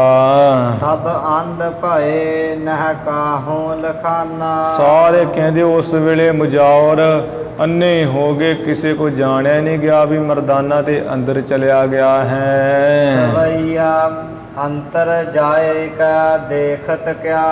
ਭਾਈ ਮਰਦਾਨਾ ਤੇ ਬਹੁਤ ਚਾਵਾਂ ਨਾਲ ਗਿਆ ਹੈ, ਅੰਦਰ ਜਾ ਕੇ ਕੀ ਦੇਖਿਆ ਹੈ। ਇੱਕ ਪਾਹਨ ਮੂਰਤ ਭੂਰ ਧਰੀ। ਇੱਕ ਜਿਹੜੀ ਪੱਥਰ ਦੀ ਮੂਰਤ ਹੈ ਨਾ, ਪੱਥਰ ਦਾ ਵਜੂਦ ਹੈ ਉਹ ਪਿਆ ਹੈ। ਪੱਥਰ ਦੀ ਮੂਰਤ ਬੜੀ ਤਗੜੀ ਰੱਖੀ ਹੋਈ ਹੈ, ਗੋਲ ਮੋਲ ਜੀ। ਭੂਸ਼ਣ ਹੋ ਨਿਕਸਾ ਤਬ ਹੀ। ਭਾਈ ਮਰਦਾਨਾ ਦੇ ਇੱਧਰ ਉੱਧਰ ਵੇਖ ਕੇ ਚੁੱਪ ਕਰ ਗਿਆ, ਬਾਹਰ ਨਿਕਲ ਆਇਆ, ਇੱਧਰ ਉੱਧਰ ਵੇਖਿਆ ਵੀ ਕਿਤੇ ਪ੍ਰਸ਼ਾਦੀ ਹੋਵੇ। ਦੇਖ ਆਇਓ ਤਬੈ ਜਹ ਬੈਠੇ ਹਰੀ। ਫਿਰ ਜਿੱਥੇ ਮਹਾਰਾਜ ਬੈਠੇ ਸਨ ਉੱਥੇ ਭਾਈ ਮਰਦਾਨਾ ਆ ਗਿਆ। ਅੰਦਰ ਦੇ ਬੜੇ ਚਾਵਾਂ ਨਾਲ ਗਏ, ਜਦੋਂ ਇੱਧਰ ਉੱਧਰ ਵੇਖਿਆ ਨਾ ਕੋਈ ਦਿਸਿਆ, ਪੱਥਰ ਦਿਖਿਆ ਤੇ ਮੁੜ ਆਏ ਵੀ ਅੰਦਰ ਤੇ ਕੁਝ ਵੀ ਨਹੀਂ ਹੈ। ਪੂਜਤ ਭੇ ਮਨ ਕੋ ਜੋ ਮਨੋਰਥ। ਮਹਾਰਾਜ ਪੁੱਛਣ ਲੱਗੇ ਵੀ ਮਰਦਾਨਿਆ ਜੋ ਤੇਰੇ ਮਨ ਦਾ ਮਨੋਰਥ ਖਿਆਲ ਸੀ। ਪੂਰਨ ਕੀਨ ਅਬੈ ਕੀ ਬਰੀ। ਆ ਹੁਣ ਜਦੋਂ ਜਿਸ ਹੁਣ ਦੀ ਵਾਰੀ ਜਦੋਂ ਤੂੰ ਗਿਆ ਹੈ ਅੰਦਰ ਵੜਿਆ ਹੈ ਵੀ ਉਹ ਤੇਰਾ ਪੂਰਨ ਕਰ ਦਿੱਤਾ ਹੈ। ਪੂਰਨ ਕਰ ਲਿਆ ਨਹੀਂ ਕਿ ਵੇਖਿਆ ਕਿ ਨਹੀਂ ਵੇਖਿਆ ਹੈ। ਕੈਸੇ ਬਿਲੋਕਨ ਕੀਨ ਕਹੋ। ਕਿਸ ਤਰ੍ਹਾਂ ਦਾ ਅੰਦਰੋਂ ਵੇਖਣਾ ਕੀਤਾ ਕਾਬਾ ਮੰਦਰ। ਮਰਦਾਨਿਆ ਜੋ ਕੁਝ ਦੇਖਿਆ ਸਾਨੂੰ ਦੱਸ। ਮਰਦਾਨੇ ਤਬੈ ਗੁਰ ਸੋ ਉਚਰੀ। ਤਾਂ ਭਾਈ ਮਰਦਾਨਾ ਜੀ ਨੇ ਉਸ ਵੇਲੇ ਬੜਾ ਹੋ ਕੇ ਨਾ ਮੁਰਝਾਇਆ ਜਾ ਹੋ ਕੇ ਕਿਹਾ, ਕਬੇਤ ਕਛੁ ਨਹ ਤਹਾਂ ਇੱਕ ਪਾਹਨ ਹੈ ਲਹਵਡ। ਮਹਾਰਾਜ ਕੀ ਦੱਸਾਂ ਉੱਥੇ ਤੇ ਕੁਝ ਵੀ ਨਹੀਂ ਹੈ। ਆ ਇੱਕ ਪੱਥਰ ਬੜਾ ਤਗੜਾ ਜਾਣਿਆ ਦੇਖਿਆ, ਗੋਲ ਮੋਲ ਜਿਹਾ ਪੱਥਰ ਹੀ ਪਿਆ ਹੈ ਕੱਲਾ। ਜਾਂ ਕੋ ਜੋ ਪ੍ਰਸੰਗ ਮੁਕੋ ਭਾਖ ਕੈ ਸੁਨਾਈਏ। ਇਸ ਕਾਬੇ ਮੰਦਰ ਅੰਦਰ ਜੋ ਪੱਥਰ ਪਿਆ ਹੈ, ਉਸ ਪੱਥਰ ਦਾ ਪ੍ਰਸੰਗ ਮਹਾਰਾਜ ਮੈਨੂੰ ਕਹਿ ਕੇ ਸੁਣਾਈਏ, ਖੋਲ ਕੇ ਦਸੀਏ ਵੀ ਕਿਉਂ ਪਿਆ ਇਹ ਪੱਥਰ, ਕਿਉਂ ਮੰਨਦੇ ਇਹ ਲੋਕ। ਭਇਓ ਕੈਸੇ ਥਾਨ ਜਾਂ ਕੀ ਮਾਨਤਾ ਮਹਾਨ। ਕਿਸ ਤਰ੍ਹਾਂ ਇਹ ਜਿਹੜਾ ਇਸ ਥਾਂ ਦੇ ਉੱਪਰ ਇਹ ਪੱਥਰ ਪਿਆ ਹੈ, ਇਸ ਥਾਂ ਕਾਬੇ ਮੰਦਰ ਦੀ ਜਿਹੜੀ ਹੈ ਮਾਨਤਾ ਮਹਾਨ ਕਿਸ ਤਰ੍ਹਾਂ ਹੋਈ ਹੈ ਵੀ ਬਹੁਤ ਇਸ ਨੂੰ ਮੰਨਦੇ ਆ ਸਾਰੇ ਮੁਸਲਮਾਨ। ਨਹੀਂ ਦੇਖਤ ਦਰਸ ਕਿਉਂ ਹੈ ਨੈਣ ਮੂੰਦ ਜਾਈਏ। ਫਿਰ ਕਿਉਂ ਨਹੀਂ ਆ ਜਿਹੜਾ ਦਰਸ਼ਨ ਦੇਖਦੇ, ਕਿਉਂ ਨਹੀਂ ਪੱਥਰ ਨੂੰ ਦੇਖਦੇ ਤੇ ਅੱਖਾਂ ਬੰਦ ਕਰਕੇ ਕਿਉਂ ਜਾਂਦੇ ਆ। ਜਿਹੜਾ ਜਾਂਦਾ ਉਹਦੀਆਂ ਅੱਖਾਂ ਅੱਗੇ ਪੱਟੀ ਕੋ ਬੰਨ੍ਹ ਦਿੰਦੇ ਆ। ਇਹ ਸਪਸ਼ਟ ਪ੍ਰਗਟ ਰੂਪ ਵਿੱਚ ਕਿਉਂ ਨਹੀਂ ਦਰਸ਼ਨ ਦੇਖਦੇ। ਤੁਰਕ ਕਹਿਤ ਬੁੱਤ ਪ੍ਰਸਤੀ ਨਾ ਕੀਜੈ ਕਬ। ਕਿਉਂਕਿ ਜਿਹੜੇ ਤੁਰਕ ਮੁਸਲਮਾਨ ਉਹ ਤੇ ਇਹੀ ਕਹਿੰਦੇ ਵੀ ਜਿਹੜੀ ਬੁੱਤ ਪ੍ਰਸਤੀ ਹੈ, ਬੁੱਤ ਦੀ ਪੂਜਨ ਕਰਨਾ ਇਹ ਨਹੀਂ ਕਦੀ ਕਰਨਾ ਚਾਹੀਦਾ। ਇਹ ਕਹਿੰਦੇ ਆ ਵੀ ਹਿੰਦੂ ਅੰਨਾ ਹੈ। ਜਾਂ ਕੋ ਅਬ ਖੇਕਤ ਹੈ ਸਭੈ ਸਿਰ ਨਾਈਐ। ਪਰ ਇਹ ਆਪ ਜਿਹੜਾ ਇਸ ਪੱਥਰ ਨੂੰ ਜਿਹੜਾ ਮੰਨਦੇ ਪੂਜਦੇ ਸਾਰੇ ਸਿਰ ਨਵਾਉਂਦੇ ਆ। ਸਿਰ ਨਵਾ ਕੇ ਇਹ ਪੱਥਰ ਦਾ ਪੂਜਨ ਵੀ ਕਰਦੇ ਆ, ਰਾਤ ਦਿਨ ਇਹਨੂੰ ਮੰਨਦੇ ਹਨ। ਜਾਣਤ ਹੋ ਸਭੈ ਬਿਦ ਦਇਆ ਕੀਜੈ ਦਇਆ ਨਿਧ। ਆਪ ਸਭ ਤਰ੍ਹਾਂ ਨਾਲ ਹੀ ਮਹਾਰਾਜ ਜਾਣਦੇ ਹੋ ਤੇ ਦਇਆ ਦੇ ਖਜ਼ਾਨੇ ਹੋ, ਜਿਹੜਾ ਸਭ ਕੁਝ ਦੱਸਣਾ ਕਰੀਏ। ਰਿੱਧ ਸਿੱਧ ਦੇਨਹਾਰ ਸੰਸੈ ਕੋ ਮਿਟਾਈਏ। ਰਿੱਧ ਜਿਹੜੇ ਪਦਾਰਥ ਸਿੱਧ ਸ਼ਕਤੀਆਂ ਦੇ ਦੇਣ ਵਾਲਿਓ, ਮੇਰੇ ਜੋ ਮਨ ਦਾ ਸੰਸਾ ਉੱਠਿਆ ਮਹਾਰਾਜ ਉਹ ਮਿਟਾਈਏ। ਆਪ ਜਾਣਦੇ ਵੀ ਇਹ ਮੰਦਰ ਕਿਸ ਨੇ ਰੱਖਿਆ ਹੈ, ਕਿਵੇਂ ਪਿਆ ਹੈ, ਕਿਉਂ ਮੰਨਦੇ ਹੈ, ਕਿੱਥੋਂ ਆਇਆ ਇਹ ਪੱਥਰ, ਸਭ ਦੱਸ ਦਈਏ। ਕਬਿਤ ਸ੍ਰੀ ਗੁਰੂ ਅਲਾਏ ਪਾਜ ਰਾਖਤ ਦੁਰਾਏ। ਗੁਰੂ ਮਹਾਰਾਜ ਕਹਿਣ ਲੱਗੇ ਵੀ ਜਿਹੜਾ ਨਾ ਪਖੰਡ ਜਿਹਾ ਇਹੋ ਕਰਦੇ ਐ ਤੇ ਇਹ ਛੁਪਾ ਕੇ ਰੱਖਦੇ, ਆਪਣਾ ਪਾਜ ਰੱਖਦੇ ਇਸ ਪੱਥਰ ਨੂੰ ਛੁਪਾ ਕੇ, ਅੱਖਾਂ ਬੰਨ੍ਹ ਕੇ ਵੀ ਕੋਈ ਦੇਖੇ ਨਾ ਅੰਦਰ ਕੀ ਹੈ। ਆਦ ਕੈ ਪ੍ਰਸੰਗ ਕਹਾਂ ਸੋ ਸੁਨ ਲੀਜੀਏ। ਜੋ ਆਦ ਤੋਂ ਇਹਨਾਂ ਦੇ ਵੱਡੇ ਵਡੇਰੇ ਪ੍ਰਸੰਗ ਕਹਿੰਦੇ ਐ, ਉਹ ਜਿਵੇਂ ਅਸੀਂ ਕਹਿੰਦੇ ਆ ਉਹ ਸੁਣ ਲੈ ਭਾਈ ਮਰਦਾਨੇ। ਉਮਾ ਅਰਦੰਗ ਜਾਂ ਕੀ ਪੂਰਬ ਪਿਨਾਕੀ ਲਿੰਗ। ਉਮਾ ਅਰਦੰਗ ਜੋ ਹੈ ਨਾ ਪਿਨਾਕੀ ਕਹੀਏ ਸ਼ਿਵ ਜੀ, ਉਹਦੀ ਜੋ ਉਮਾ ਪਾਰਬਤੀ ਇਸਤਰੀ ਹੈ ਜਿਸ ਦੀ ਘਰ ਵਾਲੀ, ਸਭ ਤੋਂ ਪਹਿਲਾਂ ਜੋ ਉਸ ਦਾ ਸ਼ਿਵਲਿੰਗ ਹੈ। ਧਰਿਓ ਇਹ ਠੌਰ ਵਿਖੇ ਕਬੈ ਕੋ ਲਖੀਜੀਏ। ਉਮਾ ਜੋ ਪਾਰਬਤੀ ਇਸਤਰੀ ਹੈ ਜਿਸ ਦਾ ਪਤੀ ਸ਼ਿਵ ਜੀ ਹੈ, ਉਹਦਾ ਜੋ ਪਹਿਲੇ ਦਾ ਹੀ ਲਿੰਗ ਹੈ ਉਹ ਇਸ ਥਾਂ ਰੱਖਿਆ ਹੋਇਆ ਹੈ। ਕਬੇ ਕੋ ਲਖੀਜਿਓ, ਕਦੇ ਦਾ ਹੀ ਉਹ ਜਾਣ ਲਾ ਤੂੰ ਵੀ ਉਹ ਸ਼ਿਵ ਜੀ ਦਾ ਹੀ ਲਿੰਗ ਰੱਖਿਆ ਹੋਇਆ 12 ਜੋਤੀ ਲਿੰਗਾਂ ਵਿੱਚੋਂ। ਮੰਦਰ ਨ ਕੋਈ ਹਾਂ ਹੋਤੇ ਉਦਿਆਨ ਮਾਹੇ। ਮਰਦਾਨਿਆਂ ਪਹਿਲਾਂ ਇੱਥੇ ਤੇ ਕੋਈ ਮੰਦਰ ਨਹੀਂ ਸੀ, ਇੱਥੇ ਦੇ ਜੰਗਲ ਹੀ ਜੰਗਲ ਉਜਾੜ ਹੀ ਉਜਾੜ ਸੀ।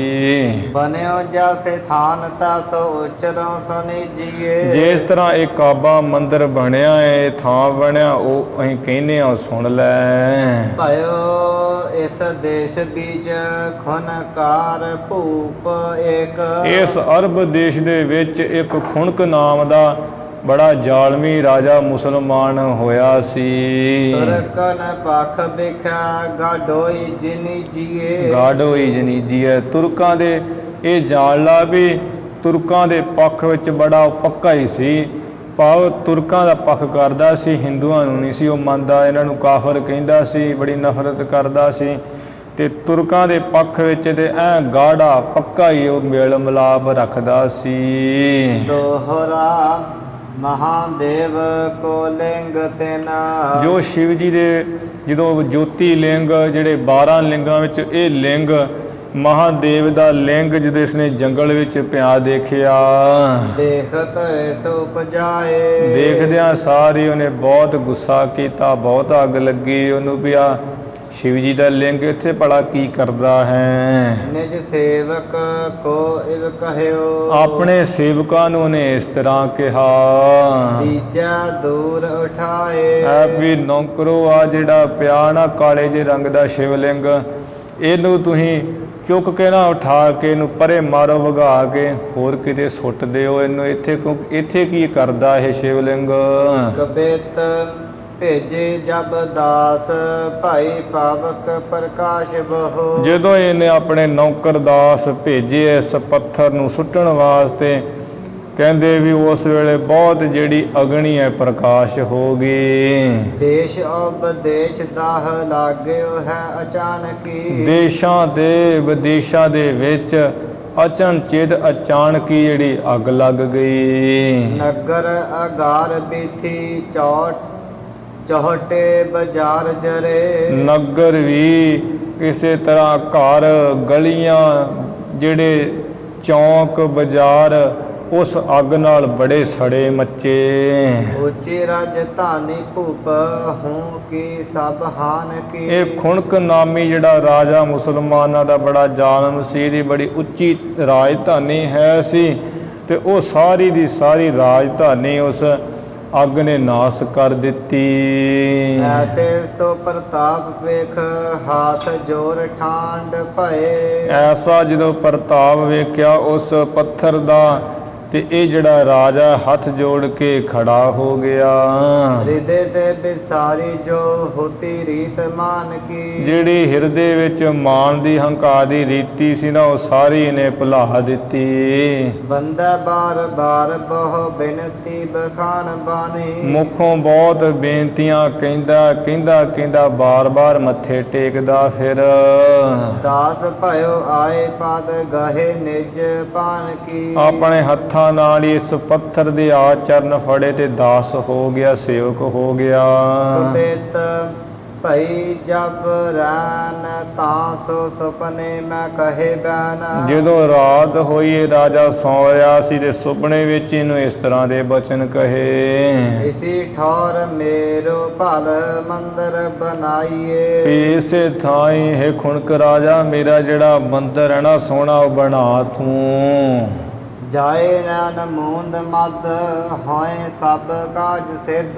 ਤੇ ਇਹ ਵੀ ਵਿਧੀ ਕਰਨੀ ਵੀ ਜਿਹੜਾ ਇਸ ਮੰਦਰ ਵਿੱਚ ਕਾਬੇ ਮੰਦਰ 'ਚ ਆਪਣੀਆਂ ਅੱਖਾਂ ਬੰਦ ਕਰਕੇ ਜਾਏਗਾ, ਉਹਦੇ ਸਾਰੇ ਕੰਮ ਕਾਰਜ ਸਿੱਧ ਹੋ ਜਾਣਗੇ। ਕਰੋ ਜੇ ਨਾ ਐਸੀ ਬਿਦ ਵੱਡੋ ਦੁੱਖ ਪਾਈਏ। ਜੇ ਤੂੰ ਆ ਮੰਦਰ ਨਾ ਬਣਾਇਆ, ਸਾਡਾ ਉਹ ਲਿੰਗ ਨਾ ਟਿਕਾਇਆ, ਤੇ ਅੱਖਾਂ ਬੰਦ ਕਰਕੇ ਨਾ ਗਏ, ਤੇ ਇਸ ਤਰ੍ਹਾਂ ਜੇ ਨਾ ਕੀਤਾ ਤੇ ਵੱਡਾ ਹੀ ਦੁੱਖ ਪਾਓਗੇ ਸਾਰੇ ਤੁਸੀਂ। ਭਈ ਜਬ ਭੌਰ ਪਨਵਾਈ ਇਹ ਠੌਰ ਨ੍ਰਿਪ। ਜਦੋਂ ਸਵੇਰ ਹੋਈ, ਦਿਨ ਚੜ੍ਹਦਿਆ, ਰਾਜਾ ਡਰਿਆ ਬਹੁਤ ਸੀ, ਜਿਸ ਕਰਕੇ ਰਾਜੇ ਨੇ ਇਹ ਜਿਹੜੀ ਹੈ ਥਾਂ ਬਣਵਾਈ, ਮੰਦਰ ਬਣਵਾਇਆ ਸੋਹਣਾ। ਮੰਦਰ ਹੈ ਸੁੰਦਰ ਸਥਾਨ ਸੁਖਦਾਈਏ। ਜਿਹੜਾ ਇਹ ਸੋਹਣਾ ਸਥਾਨ ਹੈ, ਹੁਣ ਕਾਬਾ ਮੰਦਰ ਸੁਖ ਦੇਣ ਵਾਲਾ ਬਣਾਇਆ ਉਸ ਰਾਜੇ ਨੇ ਬਣਿਆ ਹੋਇਆ ਹੈ। ਬਿਨਾ ਬਾਂਧੇ ਨੈਣ ਜਾਏ, ਅੰਧ ਹੋਏ ਲਖਾਏ ਨਾਹੀਂ। ਤੇ ਇਹਨਾਂ ਦਾ ਖਿਆਲ ਹੈ ਵੀ ਜਿਹੜਾ ਬਿਨਾ ਅੱਖਾਂ ਤੋਂ ਬੰਨਿਆ ਪੱਟੀ ਬੰਨਿਆ ਜਾਏਗਾ, ਉਹ ਅੰਨਾ ਹੋ ਜਾਵੇਗਾ, ਲਿਖਾਏ ਨਹੀਂ, ਦੇਖ ਨਹੀਂ ਸਕੇਗਾ, ਉਹਦੀ ਨਿਗਾਹ ਚਲੀ ਜਾਏਗੀ, ਉਹ ਅੰਨਾ ਹੋ ਜਾਏਗਾ।